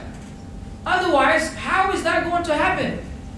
And if that were to be the case, if what you're saying is correct, then do you tell me that all the wives of the Prophet and all the female companions, all of these people were wrong? They all had to wear the hijab in the middle of the Arabian Peninsula with no air conditions, no fans, no means of cooling, no refrigerators, no freezers, nothing. All of them were wearing this hijab, even though they could have said the modesty is in my heart and wore whatever they want. This is impossible. It's impossible. So how did they understand the Quran? Their application, it should be your application. Now.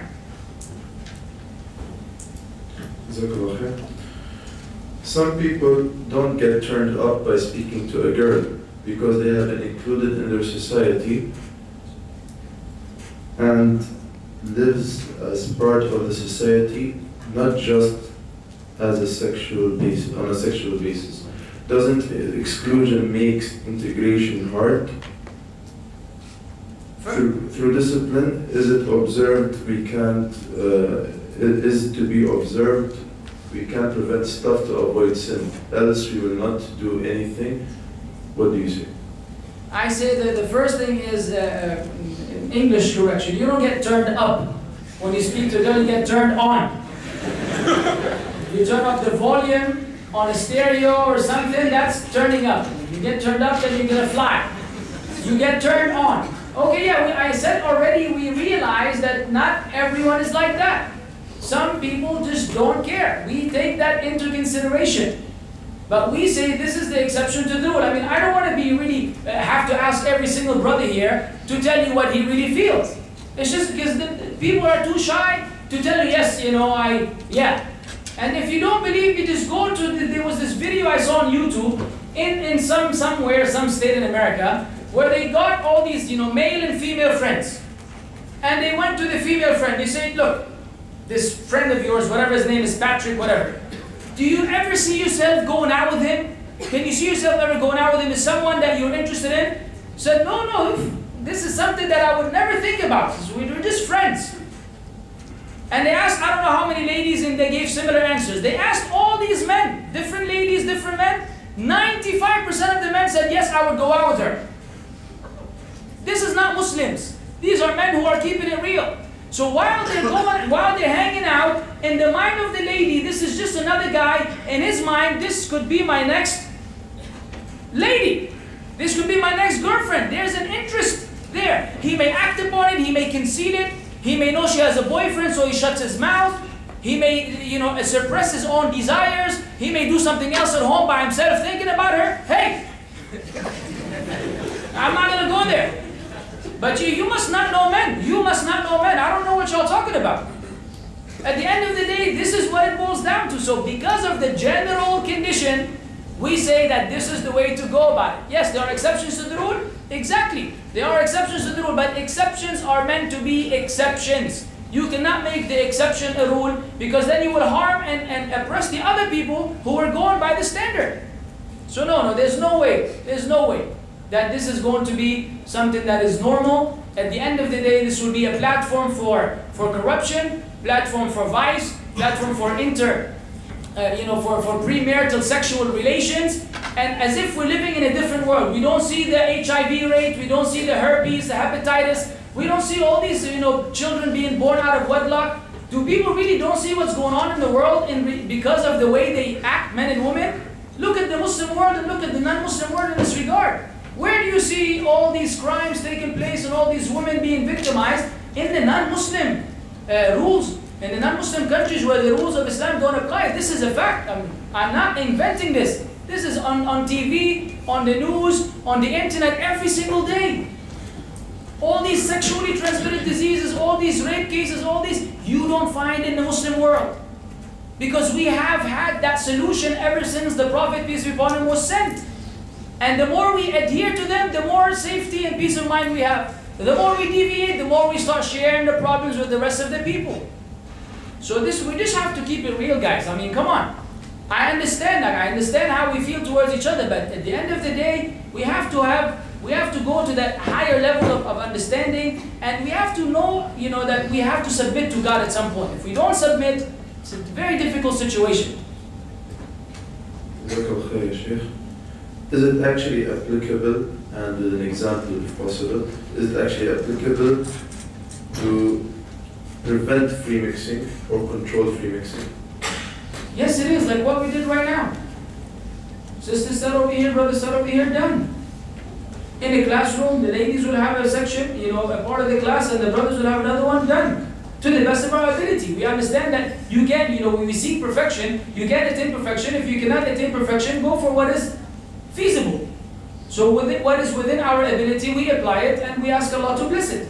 Yeah, you can do it. We're doing it right now. I don't see any problem with that. Is anyone going to leave this hall and say, dang it, I was not sitting next to a woman. I'm never going to attend the lecture again. No, khalas, so what? You came, you didn't sit next to a woman, you went out, life goes on. It's not a condition for you to have a good time. For some. What do you say about fashion and women in Islam? What? What do you say about fashion and women in Islam? I love fashion. Is that what, I don't know what you mean by, what is fashion in the light, or women in the light of fashion, or fashion in the women in the light of Islam? I don't know, maybe that's what you mean. I don't think you mean fashion on its own and women on their own, because that's what we have been discussing. No, we said that, a Muslim woman is a pearl. She's a jewel. She's a diamond. She is precious. Therefore, she is supposed to look as beautiful as possible, as attractive as possible when she's with her husband. That's it. Yeah, Shaykh, be as fashionable as you like. Wear some feathers like a chicken. I don't care what you do. If looking like a frog is attractive,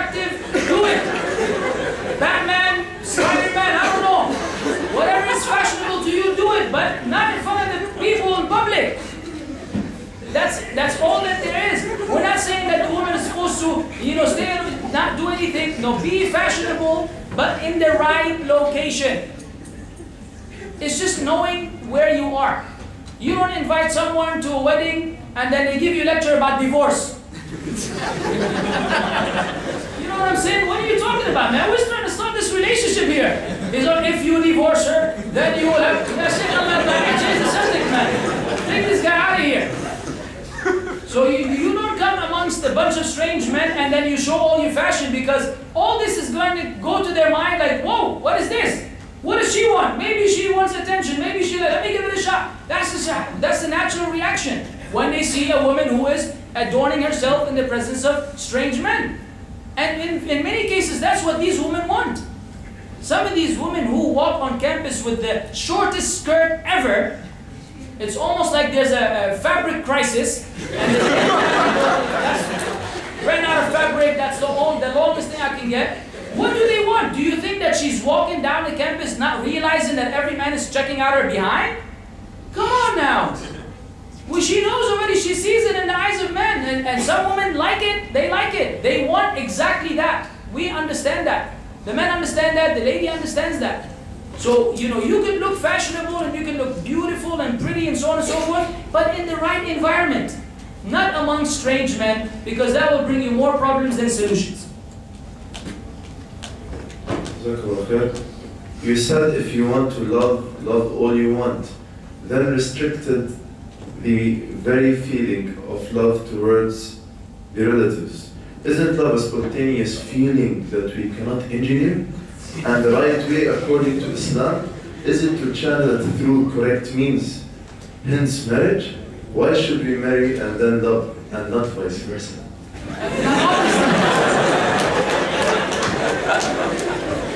This is a person that is in love. Otherwise, you would never be saying these words. What is all this, Romeo and Juliet stuff? Yeah, say, take it easy, calm down. I don't know who you're in love with, but you need to relax. We're not saying don't love. Love is a natural thing, that's true. But then love is a double-edged sword. Love can kill. Seriously. Love can kill, love can destroy. Are you going to tell me, do you justify a woman being married to a man and has children, then she falls in love with her neighbor? Are you going to tell me that you don't restrict this love? Which if she were to act upon, she would cheat on her husband with the neighbor, ruin her family, ruin her children, ruin her neighbor's life with his wife, and cause corruption. We don't restrict this love? No one in his sound mind will say, oh, well, as long as they love each other, then let it go. So she divorces her husband and marries a neighbor because she loves him. Then next week she loves another man, she divorces the neighbor, then marries another man. You can't be living like this, because we may love anything. Some people love nasty stuff. Seriously, love is, you have to define love. Love can take you to the hellfire. Love can ruin you. How many students were A students until they fell in love? Then they left school and left education, lost weight, and they became miserable, always daydreaming. Everybody's sitting, at their lunch, eating, and they're just sitting there dreaming about their loved one. Say, hey, are you there? Are you with us? The person may become a total, decapitated in the society because of this love. So that's not healthy love. We are saying healthy love. When you generate a feeling of love towards another person, good. Don't get rid of it. Act upon it and get married so that love can develop in a healthy environment. But working and taking advantage of that love before the marriage, it may backfire. How many a times have two couples met, and because they did not follow the restrictions of Islam in regards to the communication between men and women, they started to talk freely and see each other until they fell in love. And the whole time the plan is, we're getting married next year in March. Then all of a sudden, something happens that is beyond your control. Someone dies, her father changes his mind, something happens which prevents this marriage from taking place. Then you are forced to go and get married to someone else while your heart is still attached to the old person. Is this fair for the person himself and for the spouse?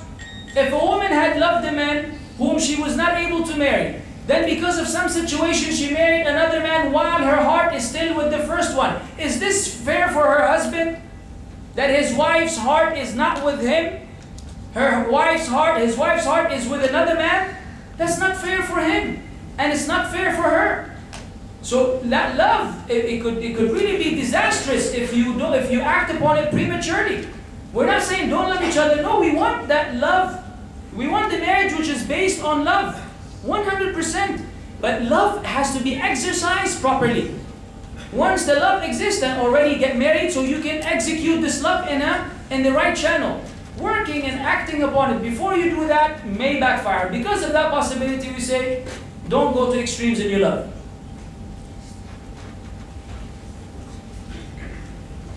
When it comes to the Islamic dressing code, it is often emphasized that women in particular should be dressed in a proper and decent way. But isn't it equally important for us as men to be dressed in a way which is in keeping with the dressing code considered as decent in Islam? How can we expect our sisters to wear proper hijab if we allow ourselves to wear shorts, not even covering the knees, or t-shirts showing how strong we are, how muscular we are? Where is the solidarity to Muslim women? Have you ever seen a Muslim preacher say to the men, go out in your underwear? I don't understand. We don't have, this is already this, as they say, it goes out without saying, it goes without saying. Yes, we are telling the ladies to cover because there's a particular ruling regarding their dress code, but on the other hand, no one is telling the men that you're free to wear whatever you want. We know that already. We know that men also have to cover themselves as per the Islamic teachings for at least the knee. Whatever is above the knee, that cannot be exposed. And that's considered part of your private part. And in Islam, the private part is from the navel to the knees, and then there's a greater private part, which is, you know what. But that still, you cannot do that. You cannot uncover anything above your knee. So if a Muslim does that, then we say the brother is violating the Islamic rules. The same way the sister is violating the Islamic rules. And who told me that we don't advise the brothers? Speaking of myself, I've given a whole lecture about the dress code of Muslim men. Not the dress code of Muslim women, even though I've done that. Because both have to be highlighted. So yes, I agree. We have to stand with our sisters and help them out, support. The same way they're expected to cover themselves, we are expected also to dress modestly. Now, if you're muscular, honestly, if you're muscular, no matter what you wear, you can't avoid that. Well, what do you want to wear, like a big fat leather jacket, just so that your muscles won't appear? There's nothing you can do. That's something that is beyond your ability. That's different. That's different. So the muscle thing, I'm not even, that doesn't really make any sense. But in regards to other things which may be, for the women appealing, then yes, we're expected to be modest in the way we dress as well. So it applies both to men and women. However, the extent of what that dress is differs between men and women. What is the right way in which a man or woman should approach one another for marriage? Are the women more restricted? No. A woman came to the Prophet ﷺ and offered herself in marriage to the Prophet. So we have an example where a woman presented herself in marriage. Khadija, the wife of the Prophet, she sought after him. She asked for his hand, which he wound up accepting, alayhi salatu wasalam. So there's no harm in a sister asking for a brother or a brother asking for a sister. But the right channel to do this is usually the parents. That's why you have parents who would like to know what you're doing and who would like to be involved in your marriage. They don't want to be the last people to know. So Islam naturally teaches that once there's that mutual attraction, then the male will go to the family, the parents of that young lady or old lady, and he will basically say, I'm interested in marriage, and then they meet each other. They see that there's chemistry, as they say, between them, and that everything is harmonious, and khalas, they just go on with the marriage. It's very simple in Islam. Islam simplified marriage to close the door of fornication. It does not want to complicate marriage so that the people will not resort to fornication and adultery. So marriage is a very easy process. You like each other, You seek each other's hands, whether male or female, vice versa, even though the norm is that the man asks for the woman, and you go. If it works out, alhamdulillah. If it doesn't work out, next. You go looking for the next person. So it's just like that. A related question: how is the best way to segregate men and women in a wedding ceremony? If it is in the culture to mix freely, what is the ideal way of an Islamic wedding? Rent 2 halls. Rent 2 halls. So look, if you want the lady to enjoy herself on her wedding night, only out of fairness for the lady, out of fairness for the sister, rent 2 halls. Because she wants to put makeup, she wants to beautify herself, she wants to wear her wedding dress, she wants to have something hanging from her hair that 20 people have to carry after her, she wants someone to throw some chicken or rice or flowers on her, whatever, depending on the culture, people do different things. She wants that. Help her out. Help her out, yeah. If you bring her amongst all these other men, then she's restricted. Now you're restricting her because she can't be doing all of that in front of strange men. So you rent 1 hall for the ladies to go all out, all out. And in Islam, even though music is generally not allowed, an exception to the rule is during wedding for the ladies. They may beat a drum and they may bring some ladies who can sing about good stuff. No problem. Enjoy themselves to the fullest, and the brothers just eat. What are the brothers gonna do? You're not gonna be shaking that waist, buddy. You just get some food and sweets and tarts and whatever, have a good time, and then make the wedding short. Yeah, I mean, this is the night they've been waiting for Allah knows how many years. 2 in the morning, let them finish and go home, khalas. So, hit and run, that's what it is. Trust me, nothing is more annoying. Like the brother sees more people coming like,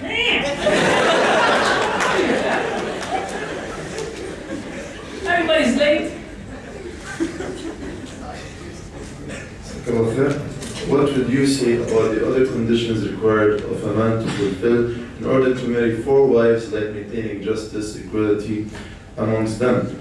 Also, according to the Sunnah, wasn't one of the conditions behind marrying 4 women was to help and support those women who are orphaned or widowed, for example? Please explain. Yeah, that's true. Among the objectives or the wisdom behind having more than 1 wife is to actually look after the women in the Muslim society. As you know, statistically speaking, there are more women than men on earth. And as towards the end of time, this would be even the case, even greater. Why? A lot of wars. Who usually dies in wars? Men. And so generally there are more women than men.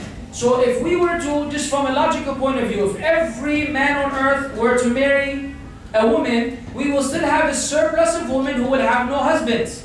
Therefore, they will suffer in life without a husband unless they prefer not to have husbands. But that is not the norm. So actually, this solves the problem of having surplus of women.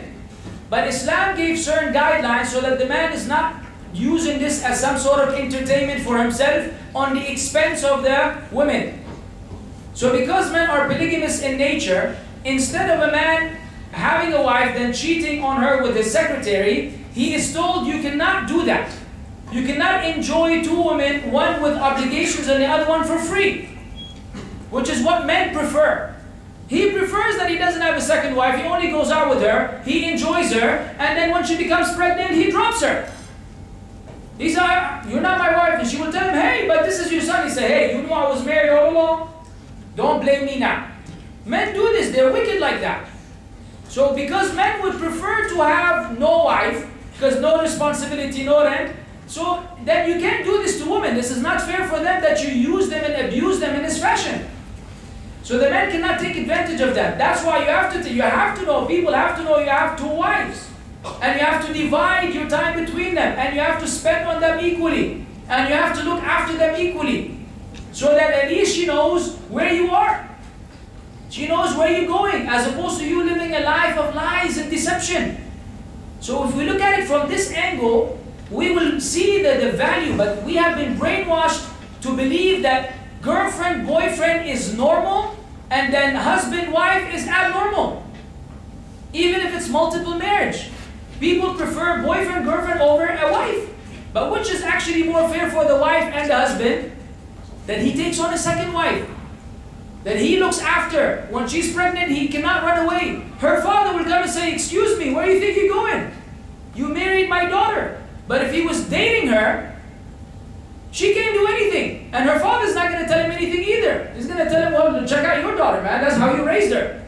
She was the one going out with me. She came after me. You will not be able to solve the social problems. So the solution is in that marriage. So a Muslim is expected to treat them equally. If he cannot do it, it's forbidden for a Muslim to take on a second wife. It is not a playground. The women are not a playground for experimentation. Either you are up to the task and you can fulfill the rights, or you keep your limits and mind your business and don't go looking for anyone else. It's just as flat out as that as it can be, really. Because some of the brothers don't realize what is at stake. Oh, he gets a little excited, sexually, now he wants to look for a second wife. There's more to it. There's responsibility. There's things that you have to do. If you can't handle it, don't do it. Is a man allowed to assess or check out a lady he wants to marry before marriage? Yes. A man came to the Prophet, peace be upon him, and told him that I'm engaged. I just got engaged. He said, did you see her? He said, no. He said, go back and see her. Go back and see her. Because back then in the Arab culture, it was all about trust.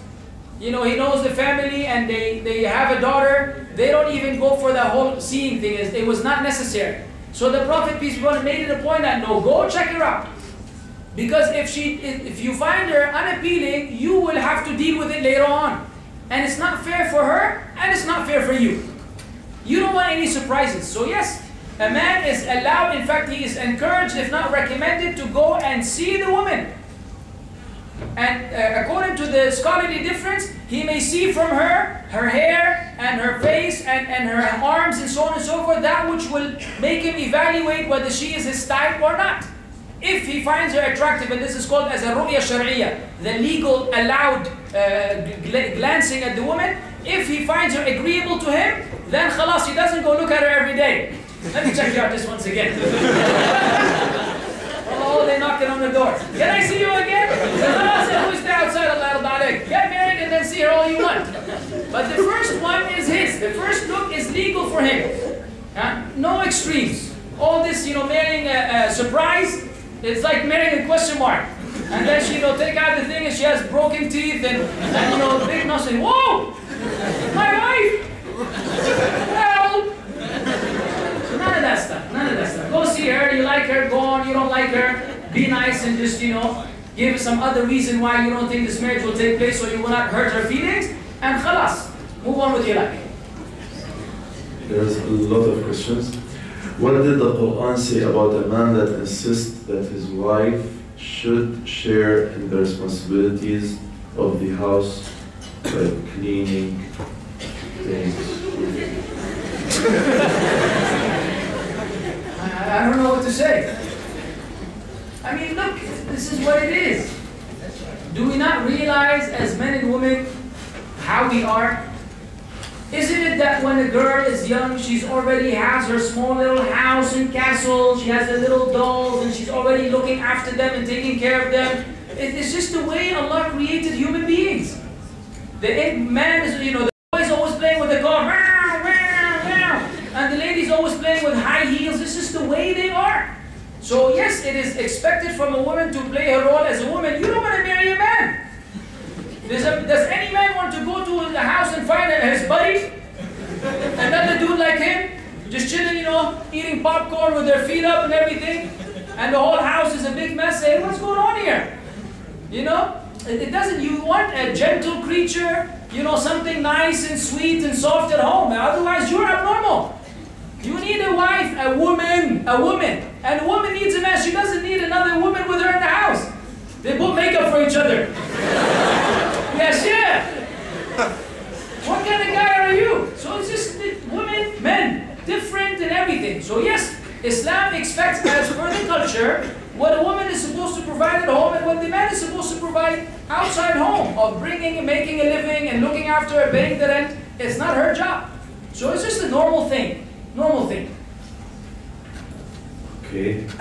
To what extent is he going to see her or check her out?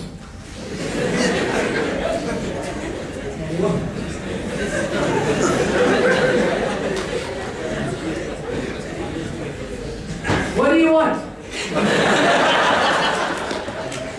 You want me to tell you what? I don't know what to tell you. I already told you. Maybe that question came, before I answered the question. We already said what you can look at. You can look at that and khalas. Some scholars say that you can do more than that, but that position is not strong. Some scholars say that you can do more than that in terms of checking her out, but it seems a little against the principles of Islam in regards to the respect which it has for the woman. Therefore, there's a limitation for the man. So, you can see her, check her out, sit, in a place that is remote, in the presence of other people, and that's it. That's all you can do. The session became a marriage session. If a couple divorce, who will have the better right to take care of the children? If it's the woman, does the ex-husband still have the responsibility to financially support the children, even if the woman remarried another man? If a couple divorce, then the children are automatically under the care of the woman by default, and it is responsibility of the man to financially support them and look after them, both the wife and the kids. What is related to the wife for the kids, meaning they are not that he buys her jewelry still and so on and so forth, but her maintenance, which is related to taking care of his children. However, if she gets remarried, then the judge will be the one who determines. The judge will look into both spouses in terms of the qualifications and those who are more able to take care of them, and the judge will pass that judgment. Because usually, sometimes if a woman gets remarried, her husband wants all the attention, because he's her husband and he may feel jealous from children who are not his. She's spending too much time with them, too much time looking after them, and so on and so forth. So it maintains the right of that husband, unless the court in Islam sees otherwise. So that depends on the judge and the circumstance, and each situation requires a different answer. Okay. If a sister is in a position to get married, and in this example, has found a prospective spouse, what if her parent disagrees only because they demand a dowry, which in this case the man cannot meet? What should the sister do, as she does not want to disobey her father, but in this situation the point of rejection is clearly unreasonable? Yeah, well, she should seek the assistance of different, elderly Muslims or people of knowledge, the people who are experienced in admonishing the people, to get involved and to speak to the father, because this is not grounds for rejection. The issue of how financially capable the man is, being the fine line between acceptance and rejection, is unacceptable in Islam. The Prophet ﷺ explicitly said, if he whose religious commitment and character pleases you comes seeking marriage from you, and you reject that person, that should be a source of major corruption upon earth. If someone's religious commitment is sound and his character is good, he's an honest person, he's a sincere person, don't reject him on the grounds of skin color, ethnicity, financial capability, and so on and so forth. This is not grounds for rejection. So allow him to get married, otherwise it will cause corruption upon earth. So that the lady should seek someone to speak to the father and try to talk him into taking it easy and not making this an issue. The dowry is not meant to be an obstacle in the way of marriage. It's meant to be a gift for the lady in her new life with her husband, to start things on good terms. Now, which one of us does not like gifts? You would love gifts. So it's a gift for her in her new life. It's something that is hers, not a condition that the father uses to prevent her from getting married. So the father is a serious mistake here, and he's definitely incorrect in his choice. And he needs to be advised. The solution is the sister seeks advisors to speak to her father and tell him what Islam expects of him, not what his desires demand of him. How to deal with a mother that is completely irresponsible, has no affection or care towards her children? You be patient with her. Perhaps she had some event in her life that caused her to become this way. And very often it could be you. Sometimes we are the reason behind that nonchalant attitude we get from our parents because we had given them such a hard time that they lost interest or love in this sense. So I wouldn't, I would say be patient and give her her right even though you're not getting yours. She may lack affection, she may lack care, she may not care, she may insult you, humiliate you. Be patient and continue to give her her right, seeking the reward from Allah, seeking the life to come. So this is the right of the mother over her children, even though she is a wrongdoer. That does not mean that you can retaliate and treat her the same. You still have to give her the love and respect she deserves, even if she's not giving you yours. A woman before getting married, can one of her conditions be that the husband does not marry another girl after her? I was hoping no one would ever ask that question. Yes, she could. But sisters, please don't misuse this. A sister can tell the husband before the marriage contract that one of my conditions is that you don't get a second wife. And if he agrees, he's done. Too bad for him. He loses that chance. Okay? So that could be placed as a condition, and it's up to the man to agree or disagree. If he agrees, he's binded by that. He cannot later on say, well, I changed my mind. Cannot. She has the right to seek divorce because he violated a condition which was placed early on. After marriage, it's too late for the sister.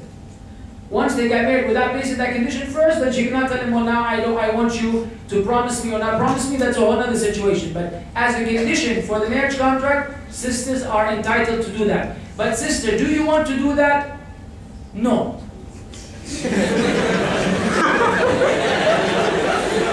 Don't ask me why. No, seriously, don't do that because you don't know the future. This is what ladies sometimes fail in understanding. They fail to understand how life rapidly changes. You don't control the future. You could be in a situation where your husband would divorce you had he not been given the outlet of getting a second wife. And you love that guy. And the way you were living with each other, the amount of time you were spending with each other was causing a lot of conflicts and fight. And you were on the verge of losing him, where he would divorce you and go in the opposite direction, then you will have to live as a divorcee. Whether you will find another man who you would love or not is all unknown to you. And the solution could be that he gets a second wife. And when he gets a second wife, he only realizes how good you were to him after he spends time with the second wife. He will get to appreciate you more and perhaps develop a love for you which he didn't have before. You will be the winner. So you don't dwell on these issues. It's all from the unseen. Let the law go as it is. And deal with it as it comes along. If your husband winds up taking a second wife, life goes on. It's not a crime. It's not a crime. It's a crime if you catch him cheating on you. And how many husbands are cheating on their wives now? That's a crime. If he gets a second wife, it's not a crime. Not in Christianity. It's not supposed to be, that is. Not in Judaism. Abraham had 3 wives.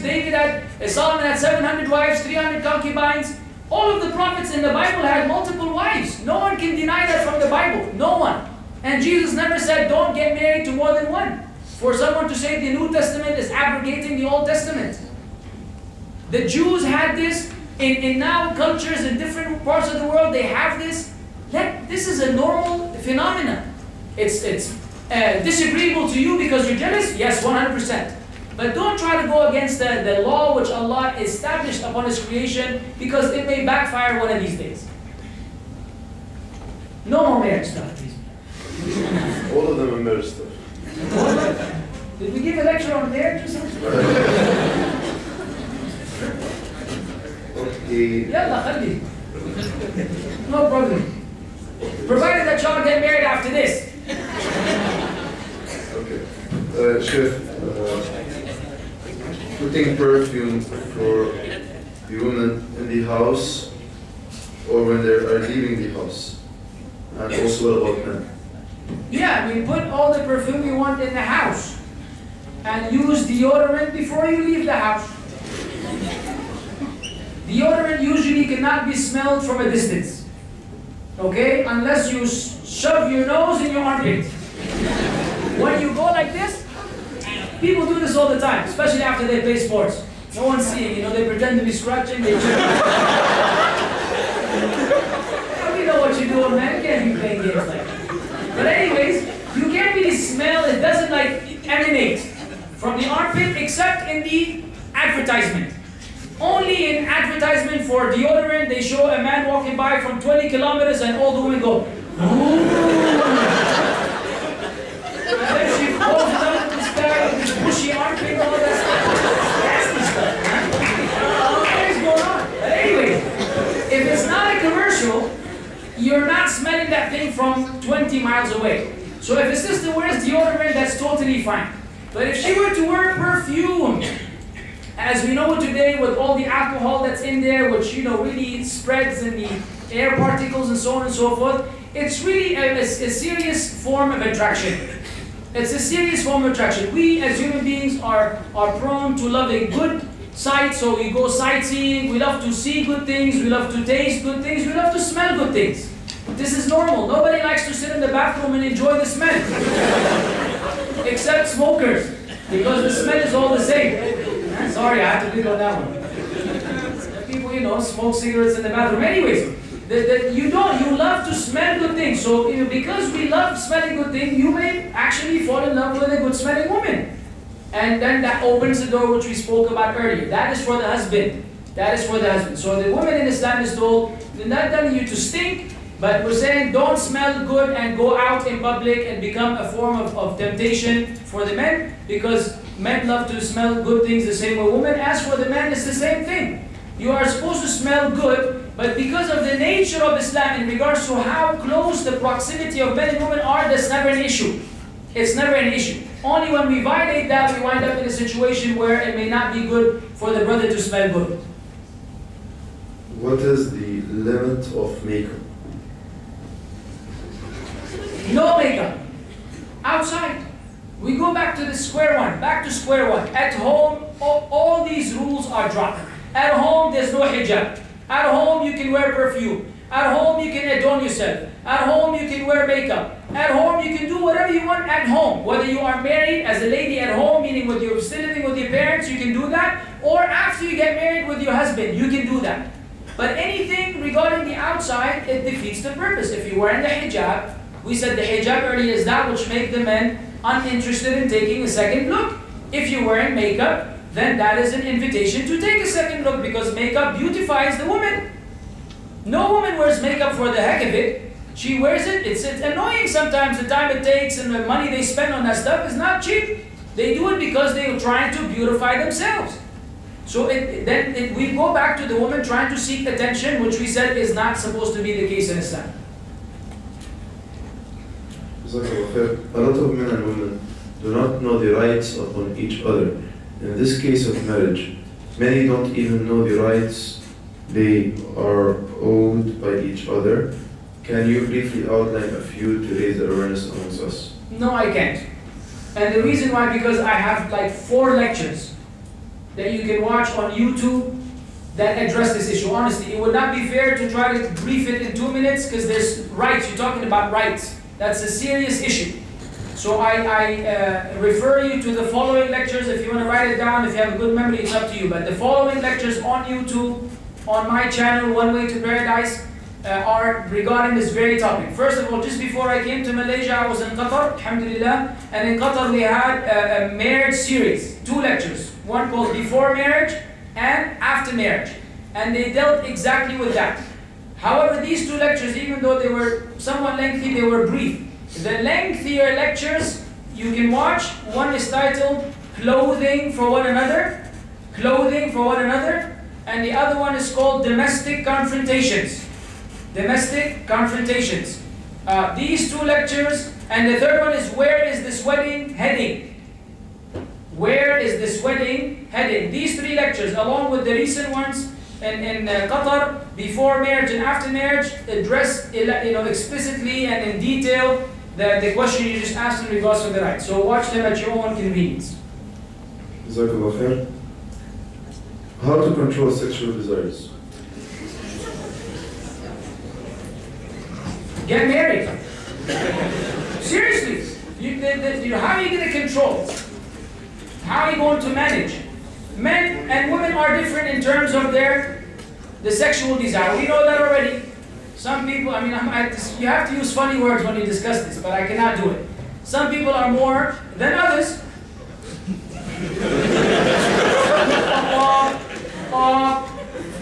Got it? Good. So this is the way it is. So each one has to have control as per his desire. The greater the desire, the more control you have to have. The lesser the desire, the less you have to worry about it. So each one of us knows. Now Islam gives us the solution of marriage, and if that's not feasible, fasting. Fasting. The Prophet said, oh young men, whoever amongst you can afford it, let him get married. Men, women. If you can, then fast. Verily, it is means for you to be able to lower the gaze and to protect you.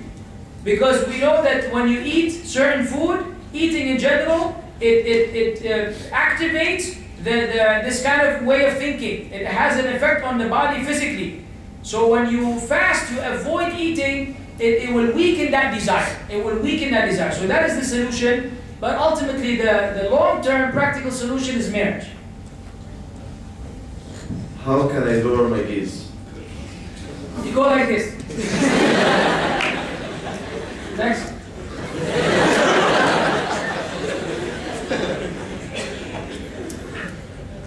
Continuation for the question. In this uni.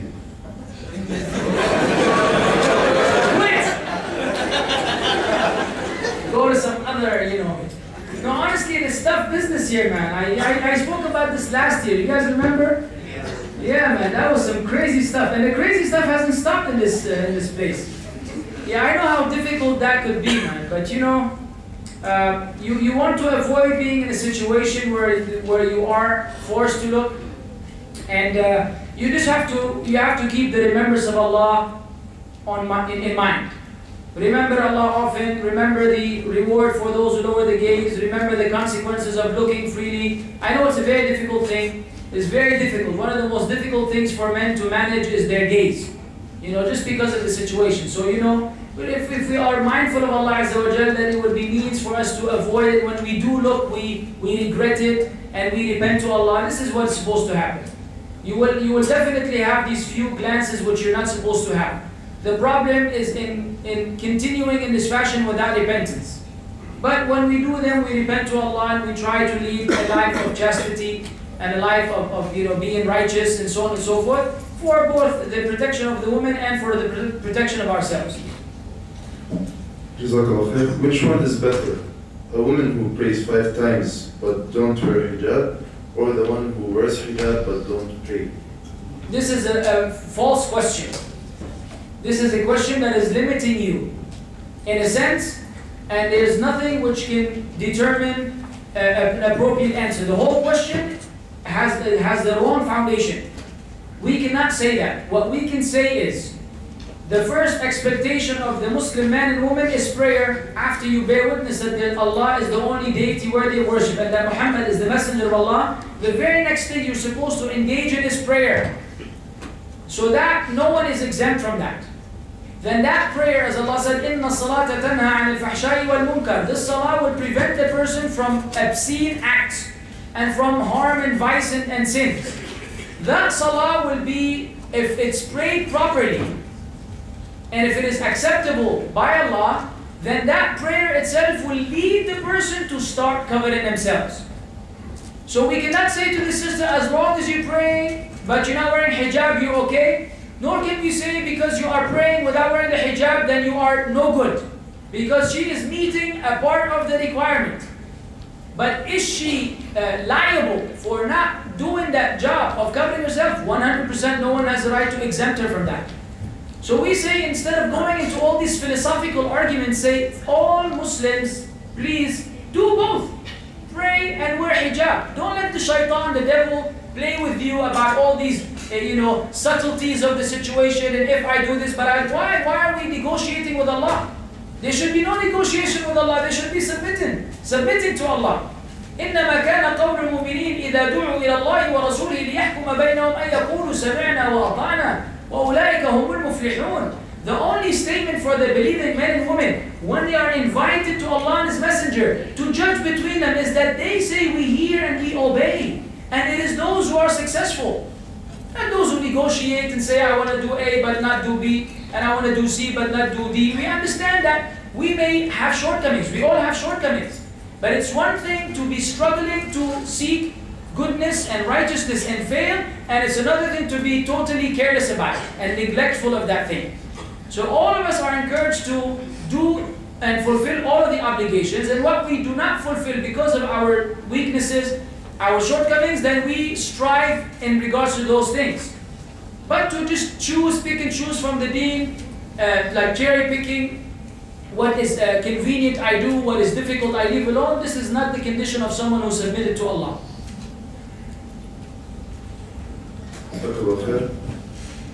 Concerning the makeup, if it is not for her husband or any mahram, but someone told me that kuhl, the eyeliner, is one of the Prophet's sunnah. It is. The kuhl for the men in this regard, and women may wear it, is allowed in Islam for both men and women. But the kuhl for the men is, don't bring to mind Christian Dior or whatever that thing is. Don't bring to mind that fancy eyeliner with the way they draw the eye of the woman, all that stuff for the men. It doesn't look like that for the men. It just gives him a little background near his eyelashes. So it's a different kind of kuhl for the men as opposed to the women. Yet even that, it's a sunnah from the Prophet ﷺ, this is not for the women to display that in front of strange men. If my mother wanted to do something un-Islamic, am I allowed to stop her, and how, considering her status? That's too broad of a question to be answered. What is that un-Islamic thing, and how are you going to stop her, and what does that entail? If your mother was going to go somewhere, can you lock her in the house, for example? But what you have to explain what it is that is un-Islamic, then I can tell you, yes, if she's trying to do this, then Islam may allow you to do that, but you have to be very careful when you want to go against your mother, generally speaking. So it's not fair to answer this question because I may give the wrong message to the people. We need more details. The final two questions. Can a Muslim woman marry a non-Muslim or hang out with a non-Muslim? A Muslim woman marry a non-Muslim man? No, she may not. A Muslim woman may never marry a non-Muslim man. However, a Muslim man may marry a Jewish or a Christian lady. You say, wait, this is double standards, this is again going back to the same thing, these women are restricted, blah, blah, blah. And the truth of the matter is, no. Why?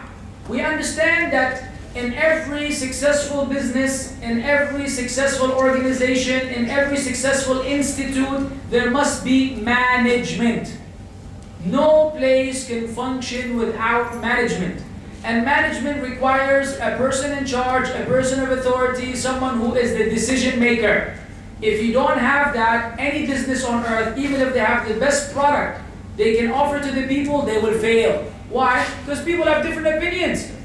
And if no one were to make a judgment, we will never get anywhere. So because of that, we understand that Islam gave that men that responsibility of caretaking, looking after the woman. He's the caretaker of the woman. He's responsible for her.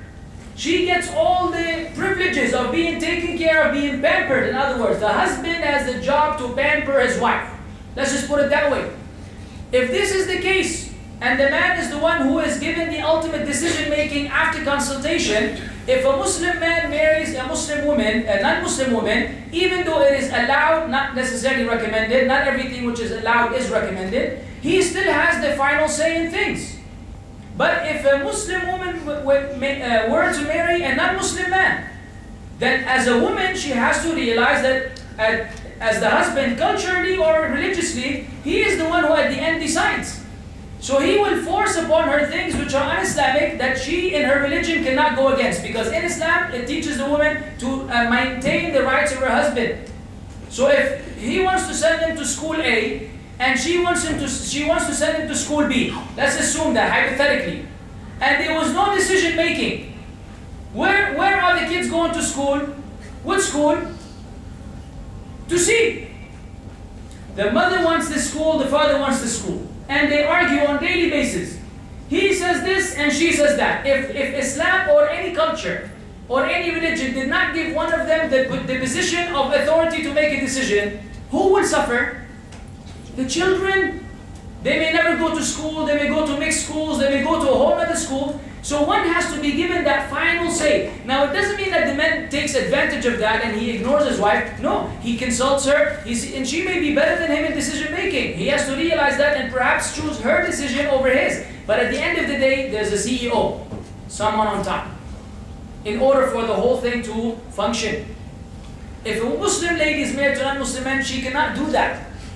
So then she will not be able to live up to her Islam. If he tells her to take off the hijab, and she cannot take off the hijab because her husband does what he does, of course she doesn't want her to wear hijab if he's not Muslim, how is she going to live? How is she going to obey Allah? You understand what I'm saying? So it's because of that, this is the case. Now. Okay, the final question. Ya Sheikh, in our university or in any other university, we find that it's hard for us to get rid of some relationships with the other sex or other gender. So how to do that, and especially if, let's say, there is love between both. Please help us, Sheikh. Please help us. That sounds so desperate. Well, I love her. I don't know what do you want me to do? Be the one who conducts the marriage? Sure. Yeah, you come to the table and I will give you guys, I'll give you, I'll be the one who handles the marriage business. There's no real other solution. I cannot give you a solution that is practical, it's just tough. If you have a relationship with another person from the other gender, I know how difficult this could be. And I know how difficult it is to separate and to part. So the only real solution is to get married. If that's not feasible, then you just have to understand where is your love more important. It boils down to, from the end as they say, it boils down to loving Allah more than loving someone else. If you love Allah more, you are able to sacrifice everything and anything and anyone for the sake of Allah. If you don't love Allah enough, then you will have a hard time putting anyone or putting Allah ahead of anyone in your life. So I will say the real solution is strengthening your relationship with Allah, increasing your faith, doing more righteous deeds which will enable you, inshallah, to get over this kind of love until such time where you can either get married or if it never happens, then at least you'll be able to lead a normal life. There's not much else that you can do. And Sheikh, the question also asked if there was no love, normal relationship as friends between a female and a male, how to deal with that issue, how to actually stop this relationship or how without hurting the other person. Well, I mean, hurting the other person, I understand that could be offensive, that a male may say suddenly to this female friend, you know what, I can no longer hang out with you because my religion is such and such and such, and that may be hurtful to the lady and so on and so forth. But we said that, there's a price to pay. When you sacrifice, there's a price to pay. Some people, soldiers go out and die for their country. They die for freedom. They die for protecting their family back home, even though they are at country. They go from their homeland to some other neighboring country or even a far country and put their lives on the line so that no one will one day attack their country and their family. Isn't that sacrifice? So if someone is willing to sacrifice their life for a soil, you're unable to sacrifice a friend for Allah? That's what it is. And we have to have a mutual understanding. Not that you're a bad person or that you're mean. You're very nice, but hey, I have to know my limits. And you just do it for the sake of Allah. It's accomplishable. It takes time, but it's accomplishable, inshallah. Don't give up before you even make the effort. Jazakallah khair, Sheikh. May Allah make us all love in Jannah. May Allah preserve you. Inshallah, Sheikh.